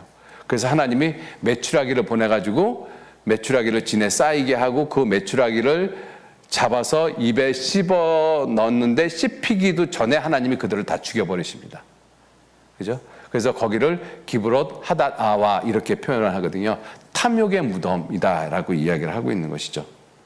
그죠? 그래서 이스라엘 백성들이 실제로 이제 진행을 하고 실제로 이렇게 살아가면서 실제적인 문제가 드러나기 시작을 하죠. 육체가 힘드니까 실제로 원망이 생겨나요. 그죠? 그리고 자기의 이 속에 있는 탐심, 탐욕도 드러나기 시작을 하고 우리가 이것을 이 신앙생활 하면서 교훈을 받을 수 있는 것이 내가 아무런 어려움이 없이 교회 생활을 할 때는 어떤 부서에서 어떻게 희생하고 수고하고 봉사를 해도 큰 문제가 안 돼요. 즐거움으로 하고 그렇게 하지 못하는 형제자매들을 오히려 판단하고 비판하고 구원을 받았으면 하나님한테 늘 기쁘지 뭐가 힘들다고 교회도 못 나오고 뭐가 힘들다고 봉사도 안 해? 왜 저 형제는 저 자매는 왜 저렇게 살아? 함부로 판단할 수 있거든요. 그런데 그렇게 판단하는 내가 그 사람하고 똑같이 힘들고 어려운 상황에 들어가면 나도 역시 불평하고 원망한다는 겁니다. 그죠? 나는 특별한 사람이 아닌 거예요. 그런데 내가 그러한 그 힘들고 어려운 시간을 겪어보지 못하면 나는 마치 특별한 사람인 것처럼 착각을 해요. 그래서 나처럼 수고하고 나처럼 봉사하고 희생하지 않으면 구원받았는데 왜 저렇게 살아? 저 구원 아닌 거 아니야? 저 구원 점검 한번 해봐야 되지 않아? 함부로 판단할 수 있어요. 우리가 이러한 부분도 좀 이러한 민수기를 보면서 한번 좀 교훈을 받아보고 나 자신도 돌이켜 보셨으면 좋겠습니다. 자, 그리고 또 하나 나타나는 것이 무엇이냐면 시기 질투예요. 시기 질투. 그죠? 왜냐하면 군대는 하나님께서 조직을 갖춰 놓으셨어요. 그 조직에는 각각의 그 그룹에 맞게끔 지도자들이 있습니다. 그래서 성경에는 패장, 10부장, 50부장, 100부장, 1000부장을 두라고 돼 있어요. 군대에서도 분대장이 있고 소대장이 있고 중대장이 있고 대대장이 있고 연대장이 있고 사단장이 있고 군단장이 있잖아요. 그죠? 이게 조직이거든요. 그런데 같은 소대장이 그 소대원들을 다스리고 있잖아요. 근데 그 소대원 중에 하나가 저건 나보다도 나이가 어린데 지가 나를 왜 지도해? 지가 나한테 왜 명령을 왜 해? 이렇게 생각하는 사람들이 있어요. 군대 생활을 하다가 보면.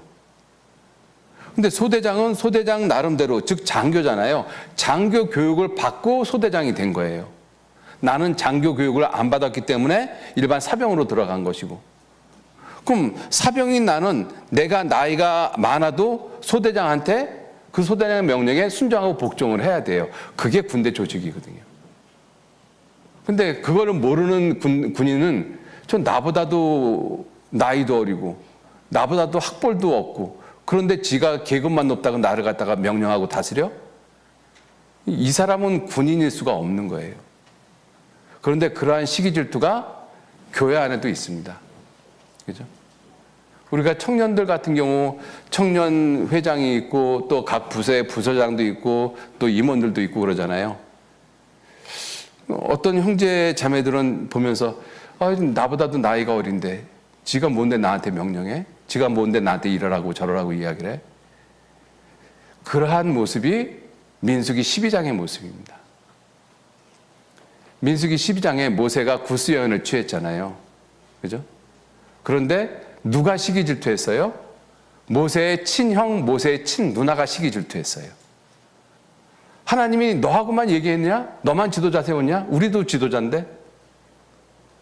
민수기 12장 내용이 그거잖아요. 그죠? 민수기 12장 한번 보실까요? 민수기 12장에 보시면 12장 1절에 제가 읽겠습니다. 모세가 구스 여자를 취하였더니 그 구스 여자를 취하였으므로 미리암과 아론이 모세를 비방하니라. 그들이 이르되 여호와께서 모세와만 말씀하셨느냐? 우리와도 말씀하지 아니하셨느냐? 모세만 지도자냐? 우리도 지도자인데. 그죠? 이 시기 질투를 누가 해요? 모세의 친형 누나예요. 그러니까 이러한 모습이 사람의 인간의 연약함이라는 것입니다. 어쩔 수가 없어요. 자기 동생인데도 시기 질투하잖아요. 근데 하물며 교회 안에서 내 친형, 내 친동생도 아닌데, 그런데 그 사람이 나를 내 앞에 어떤 부서장이 돼서 나한테 무엇인가 요구를 하고 이야기를 할 때 내 마음 가운데 이러한 마음이 들어간다는 것입니다. 피를 나는 사람들도 이런데 하물며 안 그렇겠어요? 그죠? 이러한 내용을 갖다가 써놓은 이유가 뭐예요? 군인이 서로 시기하고 질투하고 그러면 어떻게 그 싸움을 싸울 수가 있겠어요? 그건 싸울 수가 없어요. 그죠? 그래서 하나님이 하나님이 세운 질서에 반역하는, 거역하는 그 부분에 대해서는 하나님이 무섭게 징계를 하십니다. 그래서 미리암이 문둥병이 들렸잖아요. 그죠? 그거를 본 아론과 미리암 그리고 이스라엘 백성들은 야, 하나님이 세워놓은 질서에 거역하는 모습이 저렇게 무섭구나. 이거를 갖다가 가르쳐 주고 있는 것이죠.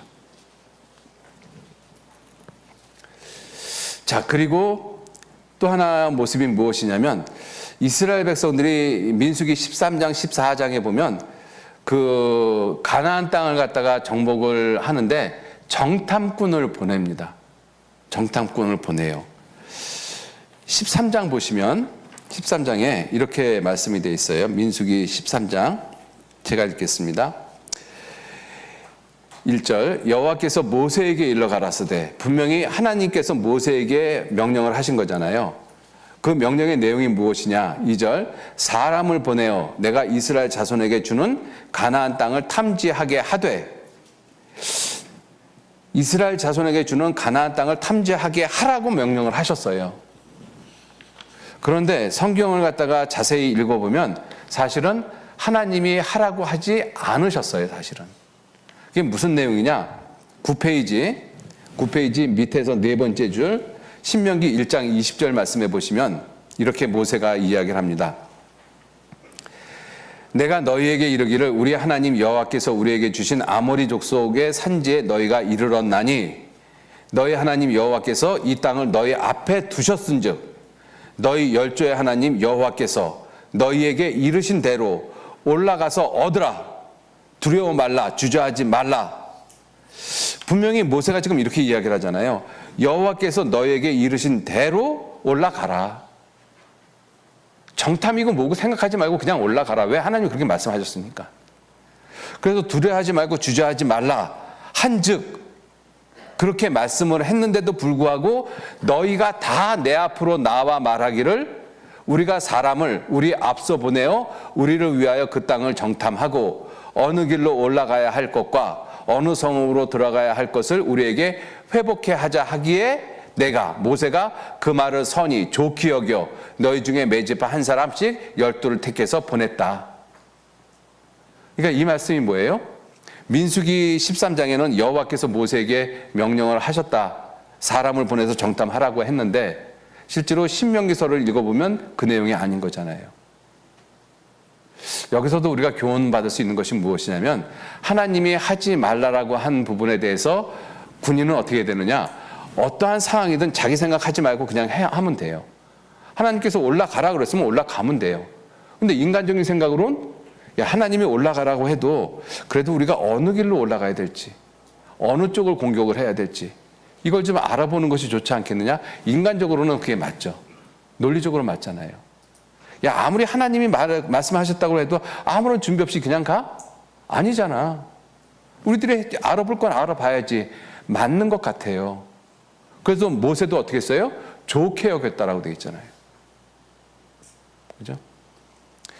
하나님이 올라가라고 했었을 때 이 사람들은 싸워보지도 않은 사람들이잖아요. 아직 군대의 모습을 못 갖췄잖아요.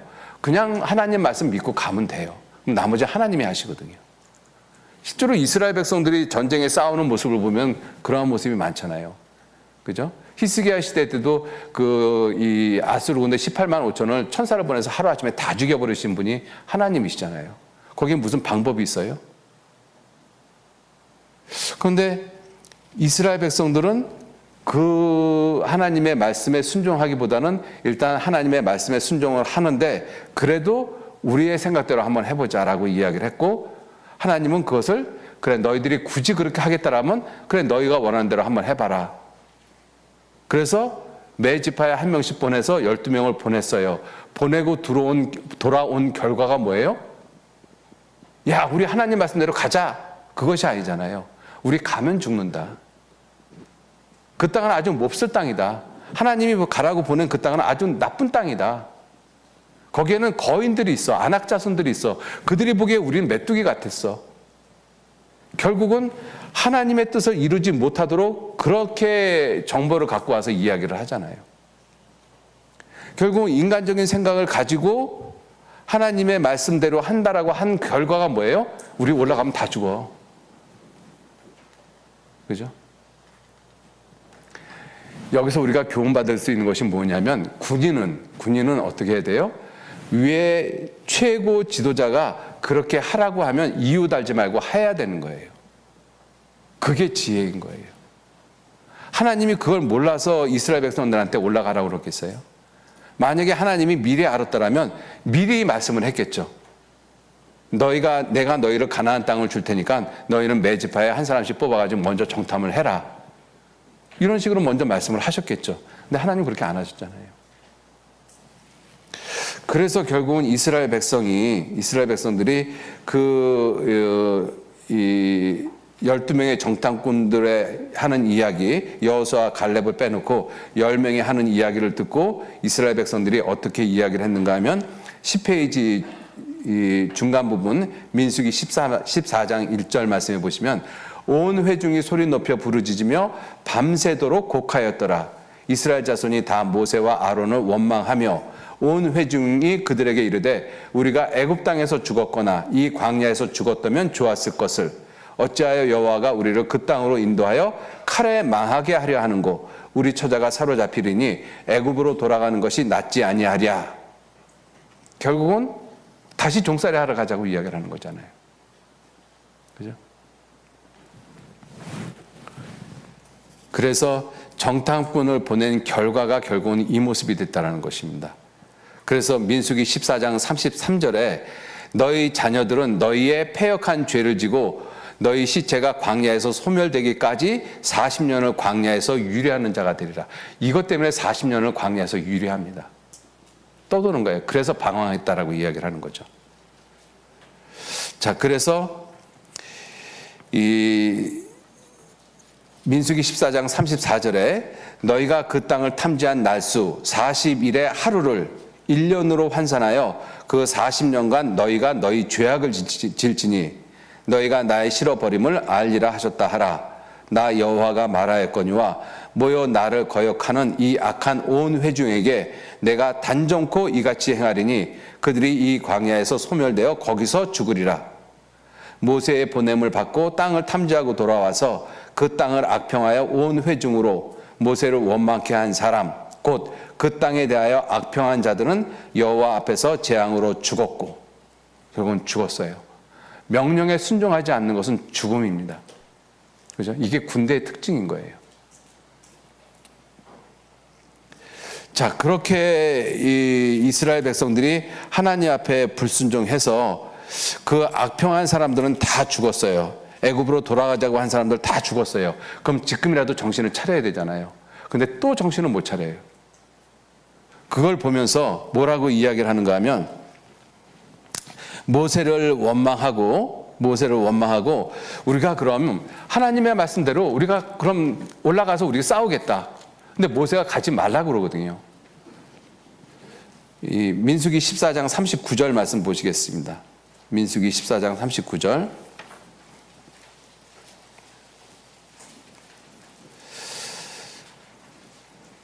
모세가 이 말로 이스라엘 모든 자손에게 고하매 백성이 크게 슬퍼하여 아침에 일찍이 일어나 산꼭대기로 올라가며 가로되 보소서 우리가 여기 있나이다. 우리가 여호와의 허락하신 곳으로 올라가리니 우리가 범죄하였음이니이다. 정말로 자기네들이 범죄하였음을 알면 그 다음부터는 모세가 이야기하는 대로 따라가야 되죠. 41절 모세가 가로되 너희가 어찌하여 이제 여호와의 명령을 또 범하느냐, 이런 뜻이죠. 명령을 범하느냐, 이 일이 형통치 못하리라. 여호와께서 너희 중에 계시지 아니하니 올라가지 말라. 너희 대적 앞에서 패할까 하노라. 아말렉인과 가나안인이 너희 앞에 있으니 너희가 그 칼에 망하리라. 너희가 여호와를 배반하였으니 하나님의 명령을 불순종하였으니 여호와께서 너희와 함께하지 아니하시리라 하나, 그렇게 말씀을 했어요. 그럼에도 불구하고 그들이 그래도 산꼭대기로 올라갔고 여호와의 언약궤와 모세는 진을 떠나지 아니하였더라. 아말렉인과 산지에 거하는 가나안인이 내려와 쳐서 파하고 호르마까지 이르렀더라. 계속 불순종이잖아요. 그죠? 계속 불순종이잖아요. 자, 이러한 불순종이 놀랍게도 출애굽 1세대에 계속 반복이 되어져요. 그리고 결국은 16장에 가서 또 반역을 또 하죠. 고라와 이 온이 당을 짓고 모세를 갖다가 거역을 합니다. 그죠? 11페이지 보시죠. 유인물 11페이지. 계속되는 반역 16장, 민수기 16장. 그럼에도 불구하고 이들은 또 반역을 한다. 이 군대 조직, 군대의 특성을 아직 모르고 있기 때문에 그런 것이죠. 그래서 민수기 16장 1절부터 보시면 레위의 증손 고앗의 손자 이스라엘의 아들 고라와 루벤 자손 엘리압의 아들 다단과 아비람과 벨렛의 아들 온이 당을 짓고 이스라엘 자손 총회에 택함을 받은 자 곧 회중에 유명한 어떤 족장 250인과 함께 일어나서 모세를 거스리는 거예요. 모세에게 이야기하기를 너희가 분쇄에 지나도다. 회중이 다 각각 거룩하고 여호와께서도 그들 중에 계시거늘 너희가 어찌하여 여호와의 총회에 스스로 높이느냐? 네가 왜 지도자냐? 이런 뜻이잖아요. 그죠? 그래서 하나님께서 이들을 또 벌을 하십니다. 민수기 16장 28절에 모세가 가로되 여호와께서 나를 보내사 이 모든 일을 행케 하신 것이요 나의 임의로 함이 아닌 줄을 이 일로 인하여 알게 될 것이다. 그래서 땅이 벌어져서 이 사람들을 갖다가 다 땅속으로 산채로 집어삼킵니다. 그죠? 자, 이러한 모습을 통해서 무엇을 알 수가 있는가 하면 이스라엘 백성들이 지금 훈련을 받는데 계속적으로 이렇게 불순종하고 반역하고 그러잖아요. 그죠? 이러한 모습이 무슨 모습이냐면 아직 군인으로서 여호와의 군대다운 면모를 갖추고 있지 못한 훈련받는 과정의 모습이라는 것입니다. 그것이 우리들의 모습이기도 해요. 우리가 교회 생활하다 보면 이러한 모습이 나한테서도 종종 일어나고 있거든요. 시간이 굉장히 많이 지나서 자, 그래서 이 민수기 17장 18장에서는 다시 그 제사장 즉 지도자의 신적인 권위가 무엇인지를 갖다가 설명을 해 주십니다. 그래서 아론의 지팡이에만 싹이 나게 하고 그래서 하나님이 택한 지도자의 그 신적인 권위가 어떤 것인지를 아론의 쌍난 지팡이를 통해서 많은 사람들한테 보여주고 있는 것이죠. 그리고 민수기 19장에 붉은 암송아지의 재를 만들어서 그것으로 정결케 하는 깨끗하게 하는 물을 만들어라. 그 정결케 하는 물, 붉은 암송아지의 재, 그걸로 정결케 하는 물을 만들라. 그것이 상징하는 것이 무엇이겠어요? 예수 그리스도의 보혈입니다. 그죠? 나를 깨끗하게 할 수 있는 것은 오직 예수 그리스도의 피밖에는 없어요. 지옥 갈 수밖에 없는 죄인을 깨끗하게 하고 그다음에 구원받은 이후에 내 삶을 깨끗하게 하는 것, 모두가 다 예수 그리스도의 피밖에 없습니다. 그죠? 우리가 구원을 받은 이후에 내가 정말 그리스도인답게, 하나님의 자녀답게 그리스도의 군사다운 모습으로 살아가는 것이 예수 그리스도의 피밖에 없어요. 그것이 민수기 19장에서 말씀하시고자 하는 것입니다. 그렇게 해서 민수기 19장에서 출애굽 1세대가 끝나요. 출애굽 1세대가. 출애굽 1세대가 끝나는데 지금 9시 20분이거든요. 어떻게 해야 될지 모르겠네. 자, 이제 출애굽 2세대가 민수기 20장에서부터 시작을 합니다. 민수기 20장에 보면 민수기 20장 1절에 13페이지 보시겠습니다. 조금 좀 빨리 할게요. 민수기 20장 1절에 정월에 이렇게 되어 있잖아요. 이 정월이 출애굽 40년 정월입니다. 출애굽 40년. 그러니까 민수기 19장까지는 이미 38년의 시간이 지나간 거예요. 39년의 시간이 지나간 거예요. 그죠? 그리고 이제 민수기 20장에서 이 정월은 출애굽한 지 40년. 그 정월에 누가 죽었는가 하면 미리암이 죽습니다. 그리고 5월에 누가 죽는가 하면 아론이 죽어요. 아론이 죽습니다. 그리고 모세는 정확하게 몇 월에 죽었는지는 성경에 기록되어져 있지 않는데 신명기 1장 3절에 제40년 11월 그달 초 1일에 모세 이스라엘 자손에게 여호와께서 그들을 위하여 자신에게 주신 명령을 모세가 다 이야기를 합니다. 그러니까 출애굽 제40년 광야 생활 제40년 11월 1일까지는 모세가 살아있다라는 것을 알 수가 있죠. 그리고 모세가 죽고 난 다음에 이스라엘 백성들이 30일간 애곡을 하거든요. 그 30일간 애곡이 끝나고 난 다음에 그 다음에 정월 14일 날 길갈에 진을 칩니다. 그러니까 모세가 이러한 모습을 보면 모세가 11월 중에 죽었을 것 같아요. 근데 11월 중에 있었던 일이 무엇이냐면 바산한 옥 헤스본 왕 시온을 갖다가 죽이는 그 큰 전쟁을 하거든요. 그게 무려 한 달 만에 다 일어나요. 미디안 전쟁도 마찬가지고. 그러니까 한 달 기간 동안에 그 시대 그 주변에서 가장 강대한 그 헤스본 왕 시온하고 바산한 옥하고 미디안 사람 그리고 발람까지 죽이는 일들이 그 한 달 만에 무려 다 일어납니다. 하나님의 군대로서 굉장한 큰 힘이 있는 것이죠. 그래서 출애굽 2세대의 모습은 어떻게 교훈을 받을 수가 있는가 하면 출애굽 1세대는 지금까지 뭐예요? 훈련받은 거잖아요. 그리고 출애굽 2세대는 이제 실제로 전쟁에 싸움하는 것입니다. 실제로 전쟁에 싸움하면서 이기잖아요. 그죠? 정말 여호와의 군대다운 면모를 가지고 있는 것이죠. 그래서 민수기서가 결국 미디안 전쟁이 끝나고 그들을 갖다가 분배를 하고 땅의 경계를 갖다가 이루어주면서 민수기는 끝이 납니다. 그리고 바로 어디로 연결되는가 하면 여호수아로 연결이 돼요. 그래서 가나안 전쟁을 하기 시작을 하잖아요. 그래서 여리고성을 갖다 점령을 하는 비로소 여호와의 군대다운 모습으로 바꿔지고 그 모습으로 가나안 땅을 점령하는 모습. 그게 민수기의 내용이거든요. 자, 이렇게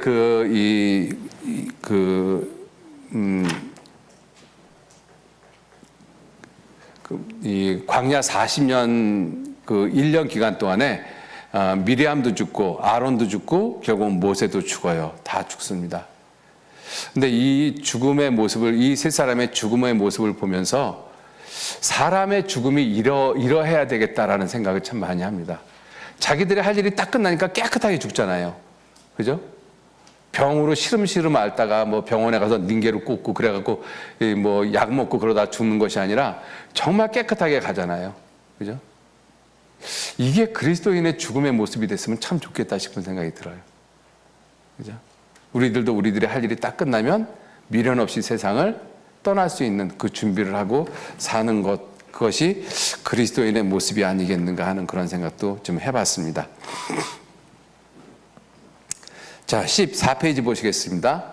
모세가 살아있는 광야 40년 5월부터 모세의 마지막 날까지 즉 40년 11월까지 그 내용이 민수기 20장서부터 36장까지예요. 자, 그런데 민수기 20장서부터 36장까지의 내용을 갖다가 정리를 하면 또 불평부터 시작이 돼요. 출애굽 2세대들인데 불평부터 시작이 됩니다. 그죠? 왜냐하면 이제 실제 싸움인 거잖아요. 출애굽 1세대가 훈련을 받고 행진을 하면서 불평이 시작이 된 것처럼 출애굽 2세대가 실제 싸움을 하면서 불평이 시작이 된 거예요. 이제 실제로 자기가 죽을 수도 있는 싸움을 하는 거잖아요. 불평이 시작이 됩니다.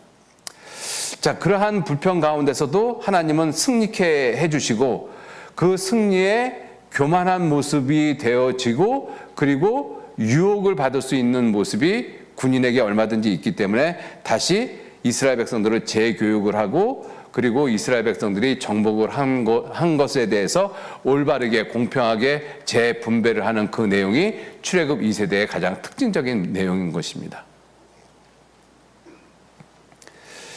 자, 그래서 그 출애굽 1세대는 훈련의 모습이었고 출애굽 2세대는 실전의 모습인데 실전을 하고 있는 출애굽 2세대들의 시작이 결국 원망하고 불평하는 거예요. 그래서 하나님께서는 원망하고 불평하지 말라. 이 14페이지 고린도전서 10장 10절 말씀 밑에서 네 번째 줄 보면 저희 중에 어떤 이들이 원망하다가 멸망시키는 자에게 멸망하였나니 너희는 저희와 같이 원망하지 말라. 그죠? 그래서 출애굽 1세대, 2세대의 공통적인 특징이 계속 원망인 것입니다. 계속 불평인 거예요. 군대 생활을 하면서 우리가 계속 원망하고 불평하는 그러한 모습을 갖고 있다면 그건 정말로 군인으로서 합당치 않습니다. 또 우리 구원받은 그리스도인들이 회사 생활을 하든지 가정 생활을 하든지 아니면 직장 생활을 하든지 불평이 내 입에 달려 있다면 정말로 자신 돌아보셔야 돼요. 우리는 회사 생활하면서도 나도 모르게 불평을 하거든요. 아, 우리 회사는 뭐 이렇고, 우리 과장은 이렇고, 부장은 이렇고, 팀장은 이렇고, 아, 쟤는 왜 저렇고. 만약에 그러한 모습이 내 입에 달려 있다면 내가 그리스도인으로서, 그리스도 예수의 좋은 군사로서 합당치 못한 사람인 거 분명히 자각하셔야 돼요. 이스라엘 백성들의 모습이 지금 그런 모습이잖아요. 이렇게 불평을 하는 이스라엘 백성들을 하나님이 그냥 두신 적이 단 한 번도 없어요. 그래서 원망을 감사로 바꾸셔야 돼요. 그래서 이 사람의 마음은 은혜로 굳게 함이 아름답다. 히브리서 13장 9절에 그렇게 말씀하셨잖아요. 내게 주신 은혜가 훨씬 더 많습니다. 내가 불평하는 것들은 몇 가지인 거예요. 그 몇 가지가 물이 없어서, 그죠? 고기가 없어서, 부추가 없어서, 외가 없어서 별것 아닌 것 때문에 원망하거든요. 그런데 이스라엘 백성들한테 주신 은혜는 얼마나 커요? 낮에는 구름 기둥, 밤에는 불 기둥, 아침에 나가면은 만나가 있고 반석에서는 물이 나오고 이거보다 더 좋은 조건이 어디 있어요? 그 놀라운 하나님의 은혜를 받으면서도 부족한 건 몇 개 때문에 원망하고 있잖아요. 그래서 그들 다 죽었습니다. 출애굽 2세대도 원망으로부터 시작이 되잖아요. 이게 무리바라고 이야기를 하거든요. 무리바가 다툼입니다. 결국은 가데스 바네아로 다시 돌아와요. 가데스 바네아에서 이 출애굽 1세대들이 물이 없어서 원망을 했거든요. 그래서 그것 때문에 뺑뺑이 돌았어요. 38년 동안. 그런데 38년 동안 뺑뺑이 돌고 돌아온 곳이 어디냐면 똑같이 가데스 바네아예요. 그 38년 동안에 출애굽 1세대는 다 죽었어요. 출애굽 2세대가 들어왔거든요. 출애굽 2세대가 똑같이 가데스 바네아에서 똑같이 물이 없어서 원망해요. 하나님 앞에. 그러니까 이게 우리 인간의 어떤 연약함인 것 같습니다. 그러한 연약함이 내게 있음을 알고 내가 원망이 나올 때 하나님께 감사할 걸 찾으셔야 돼요.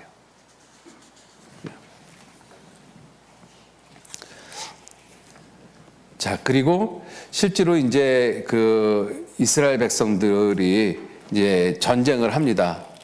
전쟁을 해서 그 호르마를 갖다가 점령을 하죠. 민수기 21장에 보면 이 호르마를 갖다가 점령을 합니다. 자, 그렇게 해서 21장의 내용이 이제 끝이 나고, 그리고 이제 그때 이 호르마를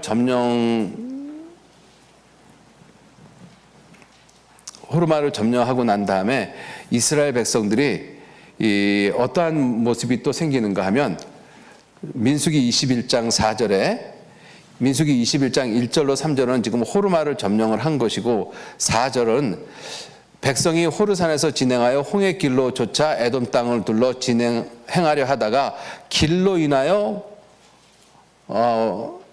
백성의 마음이 상하니라. 백성이 하나님과 모세를 향하여 원망합니다. 그래서 하나님이 결국은 불뱀을 보내요. 그래가지고 이 불뱀에 물린 많은 사람들이 노뱀을 쳐다본 즉 살게끔 만들잖아요. 결국 이들이 불뱀에 물린 이유가 결국은 원망 때문에 그래요. 그죠? 전쟁에 승리를 했으면 그 다음에 어떤 길로 인도를 하든지 그냥 가면 되잖아요. 근데 그 길이 어떤 길인지 모르지만 가기에 좀 힘들고 어려운 길이었던 것 같아요. 그래서 백성이 길로 인해서 마음이 상했다. 그래서 하나님과 모세를 향해서 원망하여 어찌하여 우리를 애굽에서 인도하여 올려서 이 광야에서 죽게 하는고 이곳에는 식물도 없고 물도 없다. 그래서 결국은 이 불뱀을 보내서 결국은 또 죽는 일들이 또 생깁니다. 이러한 모습을 통해서도 우리가 알 수 있는 것이 전쟁에서 승리했다라고 하면 쉽게 교만해질 수 있거든요. 우리가 교회 생활하면서 뭔가 쉽게 어떤 부분은 이루는 것들이 있어요. 우리 팀이 어떤 일을 했다. 어떤 수고, 어떤 희생을 해서 어떤 일을 이렇게 했다. 쉽게 교만해질 수 있거든요. 그 교만해질 때 또 다른 어떤 명령이 내려오면 그걸 꼭 그렇게 해야 되나? 저번에 우리 이렇게 했을 때 우리가 됐는데 이러한 모습을 얼마든지 우리 삶 가운데서도 볼 수가 있다는 것이죠. 자, 그리고 이스라엘 백성들 이 모세 11월 달 광야 생활 40년 11월 달에 아모리 왕 시온을 점령하고 바산 왕 옥을 점령하고 미디안을 점령해요. 한 달여 기간 동안에 이 일이 다 벌어진 거예요. 사실 한 달 만에 세 민족하고 싸워서 이긴다는 것이 가능하겠어요? 그죠? 인간적으로 불가능하잖아요. 지금 러시아하고 어디죠? 러시아하고 갑자기 어디 생각이 안 나는데 어디하고 전쟁하고 있잖아요. 우크라이나. 그래서 사실은 군사력으로도 상대가 안 되는 싸움인데 지금 이렇게까지 길게 끌고 있잖아요. 그런데 그때 당시 아모리 왕 시혼, 그 다음에 바산 왕 옥은 굉장히 강한 나라들입니다. 미디안도 그렇고. 그런데 한 달 만에 이 세 나라를 다 점령을 해요. 여호와의 군대가. 이스라엘 백성들이 힘이 있고 능력이 있어서가 아니라 하나님께서 그렇게 하신 것이죠. 이렇게 이끌어 가신다는 것을 우리가 알 수가 있습니다. 자, 그리고 그 점령한 그 모든 것에 대해서 이 올바르게 분배, 전리품이 있잖아요. 전쟁에 승리하면 전리품이 있잖아요. 그 전리품을 갖다가 분배를 합니다. 그런데 그 전리품의 분배를 갖다가 불공평하게 하면 내가 좋아하는 사람한테는 더 많이 하고 내가 싫어하는 사람한테는 적게 하고 그러면 그 다음부터는 전쟁이 안 돼요. 군대는 또 나눠집니다. 그죠? 그래서 군대의 특징이 뭐냐면 어떤 상황이든지 공정해야 돼요. 그게 공의로운 것입니다. 교회가 그렇잖아요. 교회가 어떤 사람한테는 더 잘하고 어떤 사람은 신경 안 쓰고 이런 식으로 하면 교회는 형성이 안 되어지죠. 그죠? 그래서 목사가 특별히 좋아하는 사람이 있고 특별히 싫어하는 사람이 있고 이런 식으로 돼버리면 교회는 나눠져 버립니다. 그럼 목사 싫어하는 사람은 교회 안 나오죠. 저 목사 떠날 때까지 나 교회 안 나와. 이러한 이야기들도 들리고 있는데 그러한 모습은 절대로 합당치 않습니다. 그게 왜 그러느냐? 공평하지 않아서 그래요. 공평하지 않아서. 그죠? 그래서 전리품에 대해서 공평하게 하라고 하나님께서 말씀을 하고 계십니다. 그게 이제 민수기 31장에 대한 내용이고요. 시간이 없어서 좀 여러분들이 좀 읽어 보셨으면 좋겠습니다. 자, 그리고 그 가나안 땅을 분배를 하는 것도 어떻게 분배를 하는가 하면 제비를 뽑아요. 제비. 그죠? 제비를 뽑아가지고 그것을 분배하게 합니다. 근데 왜 제비를 뽑느냐? 제비를 뽑는 이유 중에 하나가 무엇이냐면 19페이지 보시면 19페이지 잠언 16장 33절에 사람이 제비를 뽑기는 하지만 그 일을 작정하기는 누구에게 있느냐? 여호와께 있다라는 것입니다. 그래서 예를 들어서 제비를 뽑았는데 긴 것이 나오면은 나는 A를 차지하고 짧은 것이 나오면 B를 차지하고 이렇게 서로 약속을 했어요. 제비 뽑기 전에. 그런데 제비를 뽑아서 짧은 것이 나왔어요. 그러면 나는 B를 차지해야 돼요. 그게 내가 보기에 별로 합당치 않아도. 그래서 18장 잠언 18장 18절에 제비 뽑는 것은 다툼을 그치게 하여 강한 자 사이에 해결케 하느니라. 그래서 이스라엘 백성들이 땅을 분배하는 것도 제비를 뽑아서 분배를 해서 불평 불만이 없게끔 만들어 놓으신 거예요. 자, 그리고 이제 민수기에서 가장 특징적인 사건 중에 하나가 발람 사건입니다. 발람 선지자의 사건. 그죠? 민수기 22장, 23장, 24장, 25장. 민수기에서 단위 사건으로 4장을 갖다 차지하고 있어요. 굉장히 중요한 의미를 가지고 있습니다. 이 발람은 원래 이 선지자라고 되어 있는데 하나님의 선지자는 아닌 것 같아요. 그러니까 쉽게 얘기하면 일반 점쟁입니다. 이방 신하고 우상들하고 접신하는 사람. 그런데 용케 그 사람이 축복하면 축복을 하고 축복을 받고 저주를 하면 저주를 받는 그런 일들이 종종 있어서 모압 왕이 그걸 알았거든요. 그래서 발락이 발람을 초청을 해서 이스라엘을 저주하라고 했는데 하나님이 너는 가지 말라라고 분명히 말씀을 하셨어요. 그런데 발람의 마음속에 뭐가 있는가 하면 그 보내온 예물들, 보내온 그 돈들 이런 걸 보면서 마음이 빼앗겼거든요. 그래서 하나님이 가지 말라라고 했는데도 불구하고 가고 싶은 마음이 있으니까 그래 너 가고 싶으면 가. 그래서 결국 하나님이 보내시거든요. 근데 나귀 타고 가다가 결국은 나귀하고 결국은 맞씨름하잖아요. 나귀가 발람 선지자의 발을 갖다가 벽에다 문대니까 나귀를 갖다가 3번 때리잖아요. 그러니까 나귀가 말을 해요. 네가 나를 왜 때리냐? 네가 나를 왜 3번 때리느냐? 카운트까지 정확하게 하잖아요. 짐승이. 그죠? 그래서 성경에는 뭐라고 되어 있는가 하면 베드로 후서에는 이 선지자의 미친 것을 금했다. 이 발람 선지자를 통해서 우리가 교훈받을 수 있는 것이 뭐냐면 속에 있는 마음은 내가 A라는 마음을 가지고 있는데 그런데 실제로 행동은 내가 B를 하고 싶어요. 그러한 이중적인 마음을 가지고 있을 수가 있어요. 이 발람 선지자가 그랬거든요. 하나님이 가지 말라라고 했는데 발락이 보낸 예물은 내가 가지고 싶은 거예요.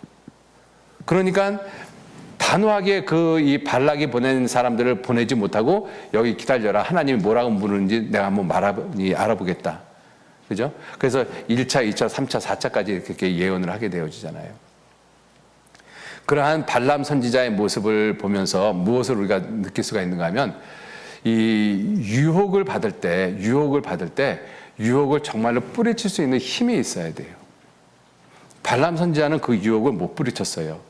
결국은 뿌리친 것처럼 보였지만 결국은 성경에서는 발람 선지자에 대해서 어떻게 이야기를 하는가 하면 이렇게 이야기를 해요. 쭉 넘어가서 22페이지 보시면 22페이지 밑에서 3분의 1 지점 밑에서 3분의 1 지점 보면 계시록 2장 14절 말씀이 있습니다. 계시록 2장 14절에 그러나 내게 두어 가지 책망할 것이 있나니 거기 내게 발람의 교훈을 지키는 자들이 있도다. 발람이 발락을 가르쳐 이스라엘 앞에 올문을 놓아 우상의 제물을 먹게 하였고 또 행음하게 하였느니라. 결국 이러한 말씀을 통해서 살펴보면 이스라엘 즉 여호와의 군대가 하나님을 섬기지 않고 적군을 섬기게끔 만들었어요. 누가 했는가 하면 발람이 이런 일을 했다라는 것입니다. 그 방법이 무엇이냐면 직접적으로 이스라엘 저주하는 것은 실패했어요. 그래서 어떻게 했는가 하면 행음하게 해서 군대가 음행죄를 짓게 되어지면 군대는 무너지기 시작을 해요. 행음하게 하게 하고 행음하게 하기 위해서 우상의 제물을 먹게 하게 하고 우상의 제물을 먹게 하기 위해서 모압 여인들이 그들의 신들에게 제사를 드리는 것을 보도록 초청을 한 거예요. 근데 모압 여인들이 그 자기들의 신들에게 제사를 지낼 때 아주 음란한 모습으로 제사를 지내거든요. 그거를 보고 이스라엘 백성들이 음행을 한 거예요. 그게 발람의 교훈인 것입니다. 그래서 이 발람의 교훈은 아주 교묘해요. 작은 것을 크게 이끌어 가고 있잖아요. 이스라엘 모압 여인들이 제사하는 거 와서 좀 그냥 보기만 하셔요. 별거 아닌 것처럼 느껴지잖아요. 그래 가서 우리는 가서 보지. 그런데 가서 보니까 음란한 모습으로 제사를 드리고 있거든요. 그리고 그러다 보니까 우상의 제물도 먹게 되고 그러다 보니까 이 모압 여인들의 행음하는 그 모습을 그대로 이스라엘 백성이 따라가고 그러니까 이스라엘 군대가 그러한 모습이 돼버렸어요. 결국은 작은 것을 무시하면 그렇게 된다는 것입니다. 그죠? 그래서 이 발람의 교훈은 우리가 여러 가지로 생각을 해볼 수가 있는데, 여기서 생각해 볼 것이 뭐냐면 작은 것을 아무것도 아닌 것처럼 생각하고 무시하고 넘어가는 것, 특히 죄에 대해서. 그죠? 뭐 이 정도 죄는 괜찮겠지. 결국은 그것이 큰 죄를 만듭니다. 우리는 거기서 다윗에게서 보잖아요. 그죠?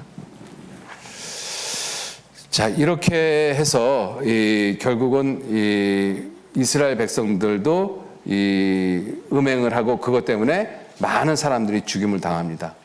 그리고 나중에는 미디안 족속을 죽일 때 결국은 부올의 아들 발람도 이 칼로 죽여버립니다. 민수기 31장 8절에 23페이지 보시면 군인이 가장 무너지기 쉬운 것이 여자예요.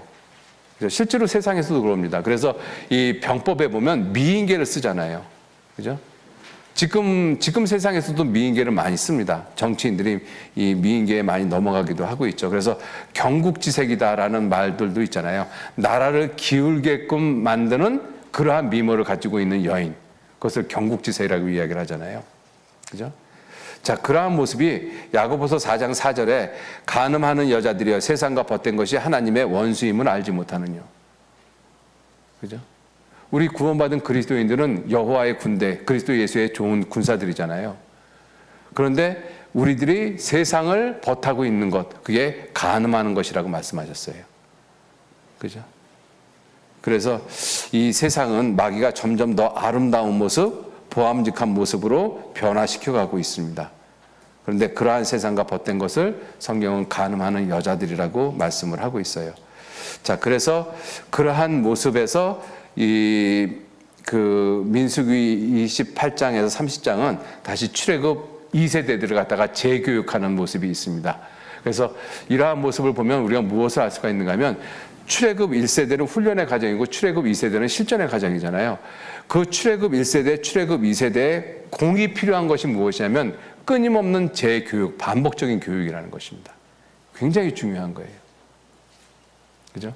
그래서 구원받은 우리 그리스도인들이 계속 이렇게 하나님의 말씀을 반복적으로 듣고, 그리고 나 자신을 살피고, 오늘은 괜찮았는데 내일은 또 내가 넘어질 수 있잖아요. 내일도 역시 또 다 반복적으로 내 말씀을 듣고 나 자신을 살피고, 이러한 모습이 계속 반복적으로 이루어져야 돼요. 그게 여호와의 군대의 특징인 것입니다. 자, 이렇게 해서 민수기 1장서부터 36장까지 대략적으로 지금 살펴봤어요. 자, 그리고 24페이지서부터 27페이지까지는 민수기 33장에 대한 내용을 갖다가 따로 분류를 했습니다. 민수기 33장. 그 민수기 33장의 내용이 무엇이냐면 이스라엘 백성들이 라암셋에서 출발을 해서 그리고 이 모압 평지에 이를 때까지 42번이나 42번이나 진을 치거든요. 옮겨 다니면서 광야 생활하면서 그 광야의 여정을 갖다가 기록을 해놓은 거예요. 근데 이것도 사실은 읽기가 그렇게 쉽지는 않습니다. 왜냐하면 지명들에 대해서 우리가 익숙한 지명들이 아니기 때문에 읽어도 별로 재미가 없어요. 그래서 24페이지 그 광야의 여정에 이 각각의 지명의 의미들을 갖다가 다 붙여놨어요. 의미들을 갖다가 찾아가지고 그 의미들을 갖다가 기록을 해놨습니다. 여러분들께서 그 의미를 살펴보시면서 하나씩 좀 이렇게 민수기 33장을 읽으시면 굉장히 재밌고 도움이 많이 돼요. 자, 그래서 개략적으로 좀 말씀을 드릴게요. 이제 시간이 15분 정도밖에 안 남아서 이걸 다 말씀드릴 수는 없고 개략적으로 말씀을 드리겠습니다. 이 이스라엘 백성들의 광야 여정을 보면 33장에 보시면 33장 1절에 이스라엘 자손이 모세와 아론의 관할 하에 그 항오대로 애굽에서 나오던 때의 노정이 이러하니라. 모세가 여호와의 명대로 그 노정을 따라 진행한 것을 기록하였으니 그 진행한 대로 그 노정은 이러하니라. 그들이 정월 15일, 그러니까 이 출애굽한 그 정월 15일이죠. 6월절이 지나고 나서 정월 15일에 라암셋에서 발행하였으니, 라암셋은 이 애굽에 있는 도시잖아요. 그 라암셋이 무슨 뜻이냐면 또는 르라고 이야기를 하는데 이 애굽에서 라는 태양신을 가리키잖아요. 그래서 라암셋은 그 태양신이 그를 낳았다라는 그러한 의미를 가지고 있습니다. 그 라암셋에서 발행을 해서 이 출애굽을 해서 어디에 머물렀는가 하면 숲곳 짐승의 우리라는 곳에서 머물렀어요. 그리고 에담에서 이 진을 쳤다라고 되어 있습니다. 숲곳에 진을 치고 그다음에 두 번째 진 친 곳이 에담이에요. 에담이 어디냐면 무슨 뜻이냐면 성벽 또는 그들과 함께. 그래서 이 에담에서 하나님이 이스라엘 백성들과 함께 있는 모습을 실제로 나타내 보여주십니다. 그게 불기둥과 구름기둥이에요. 그래서 에담에서 불기둥과 구름기둥이 처음 나타납니다. 출애굽 13장 20절 말씀이 그러죠. 자, 그리고 믹돌이라는 것은 망대, 요새라는 그 뜻이고 그 믹돌이 비하이롯 앞에 있다라고 되어 있거든요. 비하이롯은 뜻이 그 자유의 입, 이런 그러한 의미를 가지고 있습니다. 그래서 비로소 이스라엘 백성들이 이 홍해를 건너기 전에 그 믹돌이라는 그 요새, 사실 살펴보면 정말 요새거든요. 왜냐하면 이 믹돌이라는 그 지역을 갖다가 지금 인공위성을 통해서 그 지역을 살펴보면 홍해 바다 바로 앞에 여의도 면적의 6배 되는 그러한 곳이 있잖아요. 들어오는 입구가 딱 한 군데밖에 없습니다. 거기만 지키면 완전히 안전한 요새의 모습이기 때문에 그래요. 자, 그래서 그 믹돌에서 이 이스라엘 백성들이 있었고 거기서 이 홍해가 갈라지고 그리고 이스라엘 백성들은 홍해를 건넜고 애굽 군대는 거기서 건너오다가 다 물에 빠져 죽었다라는 그 사건이 출애굽기 14장에 있습니다. 자, 그리고 이스라엘 백성들이 이 3일길을 걸었는데 물이 없어서 가는 곳이 어디냐? 이 마라라는 곳에 갔는데 마라라는 뜻이 쓰다라는 뜻이잖아요. 그래서 거기서 원망하고 불평했는데 하나님이 이 나뭇가지를 던지라고 해서 던졌더니 그 물이 달게 되어졌다. 그리고 나서 엘림으로 가게 되잖아요.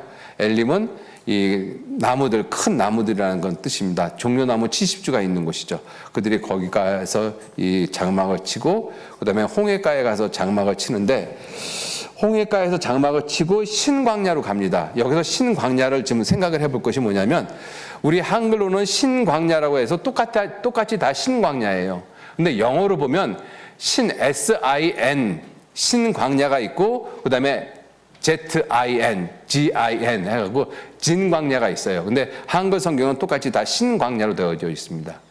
그래서 신광야, 처음 나타나는 신광야는 신의 산이 있는 광야로 가는 길에 있는 것이고 진광야, 똑같이 신이지만 진광야는 신의 광야를 떠나 가나안으로 가는 여정 가운데 있습니다. 그래서 서로 다른 광야라는 것을 생각을 해보시면 좋겠어요. 거기에 지금 영어 번역에도 이렇게 표시를 해놨으니까 참조해 주시면 좋겠고요. 자, 그리고 이 돕가를 지나서 알루스, 르비딤에서 이제 장막을 치는데 여기서 이스라엘 백성들이 물이 없어서 하나님 앞에 원망을 합니다. 그래서 그곳을 르비딤을 무리바라고 이야기를 하죠. 지명의 이름은 르비딤이에요.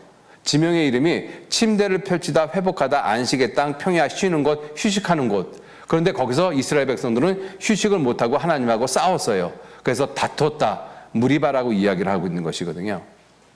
그래서 실제로 쉴 수 있는 곳에서 이스라엘 백성들은 물이 없는 것 때문에 하나님과 다투는 것. 자, 그리고 이 르비딤에서 그렇게 그러한 일이 벌어지고 그리고 이제 신의 강야를 지나서 기브롯 하닷 아와에서 메추라기 고기를 먹다가 결국은 다 죽죠.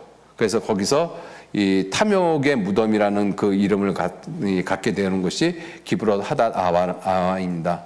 자, 그리고 하세롯 요 근처가 민수기 12장 모세가 구스연을 취해서 미리암이 문둥병에 걸린 곳으로 추정을 하고 있습니다. 정확하게 성경에 안 나와요. 자, 그렇게 해서 이 민수기 12장까지 이렇게 이 진을 치고 그 다음에 14장 림마가 어디냐면 가데스바네와 같은 곳입니다. 그래서 이 림마에서 다시 이 가데스 바네아로 다시 돌아오기까지가 38년이 걸린 거예요. 그래서 림마 14번 림마로 돼 있잖아요. 그게 로뎀 나무란 뜻인데 가데스 바네아하고 같은 지명입니다. 그런데 이 32번에 보시면 26페이지 32번에 신광야, 여기가 아까 이야기한 그 신광야하고 다른 곳입니다. 그래서 여기로 다시 돌아오죠.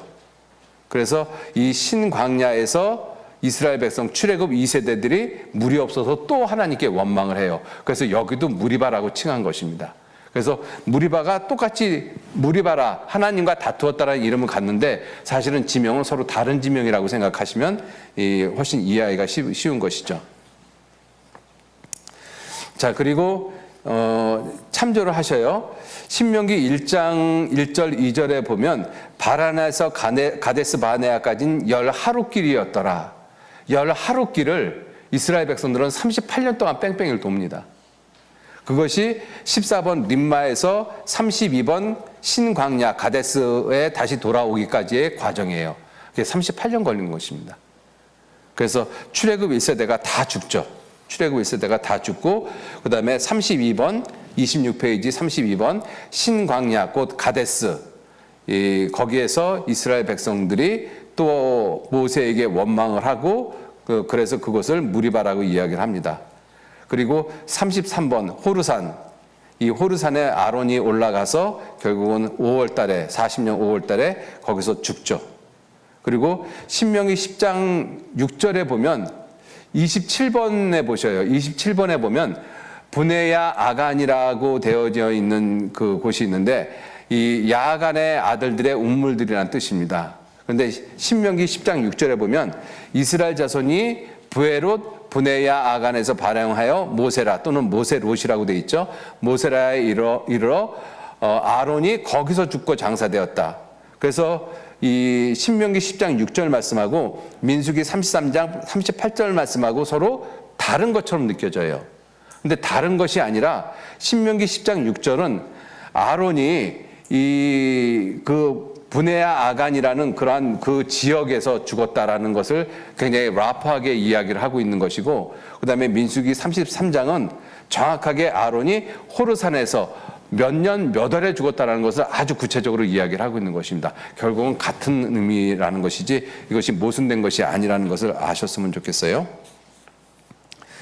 자, 그리고 이 이스라엘 백성들이 그렇게 아론이 죽고 난 다음에 37절, 37번 이에야 바림이라는 곳에 통과하게 되어지는데 거기가 세레시네하고 연관이 되어져 있는 것입니다. 그래서 신명기 2장 13절 15절에 보면 하나님이 이스라엘 백성들에게 모세에게 세레시네를 건너가라고 이야기를 하는 곳이 바로 여기라고 이제 사람들이 생각을 하고 있거든요.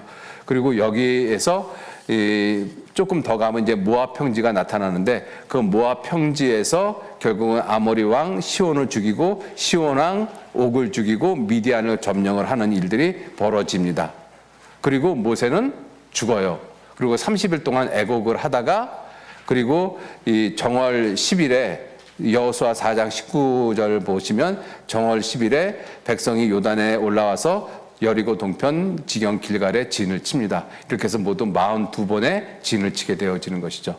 이렇게 해서 여호와의 군대의 모습으로 이스라엘 백성들은 이제 출애굽 1세대, 2세대에 대한 모든 것이 마감을 하고 그리고 여호수아 시대에 실제로 여호와의 군대로서 가나안 땅을 정복을 하는 모습인 거예요. 그렇게 보면 민수기가 상당히 재미있습니다. 읽기가. 그래서 오늘 어떻게 들으셨는지 모르겠습니다만 저는 나름대로 민수기를 이렇게 공부를 하면서 굉장히 재미있게 공부를 했거든요. 여러분들은 재미없는 표정인 것 같은데. 예, 그래서 결론은 무엇이냐면 이스라엘 백성들 400년간 종살이 했던 이스라엘 백성들을 하나님은 여호와의 군대라고 말씀을 하셨고 그 여호와의 군대를 정말로 여호와의 군대로 만들어 가잖아요. 그래서 출애굽 1세대는 훈련의 모습, 출애굽 2세대는 실전의 모습을 통해서 정말 군대다운 군대의 모습으로 만들어 가시고 그리고 여호수아를 통해서 결국은 가나안을 정복을 하게 합니다. 그 모습이 무슨 모습이냐? 구원받은 우리 그리스도인들의 모습이에요. 그죠?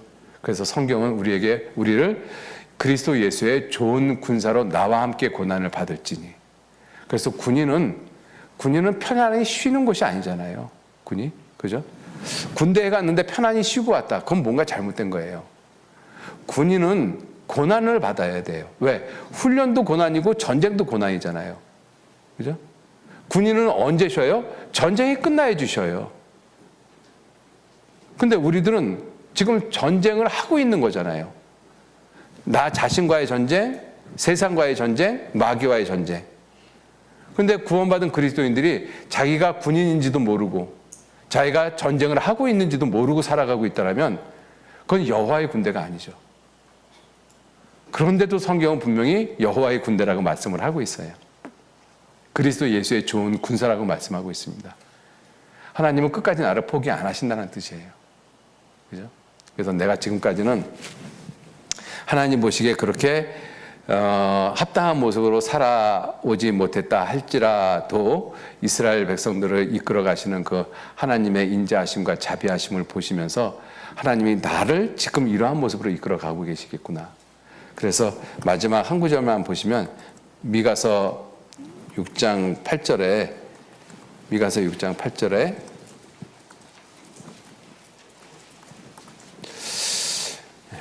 미가서 6장 8절 같이 읽겠습니다. 사람아 주께서 안 보이시나요? 예, 다시 읽죠. 사람아 주께서 선한 것이 무엇임을 내게 보이셨나니 아이고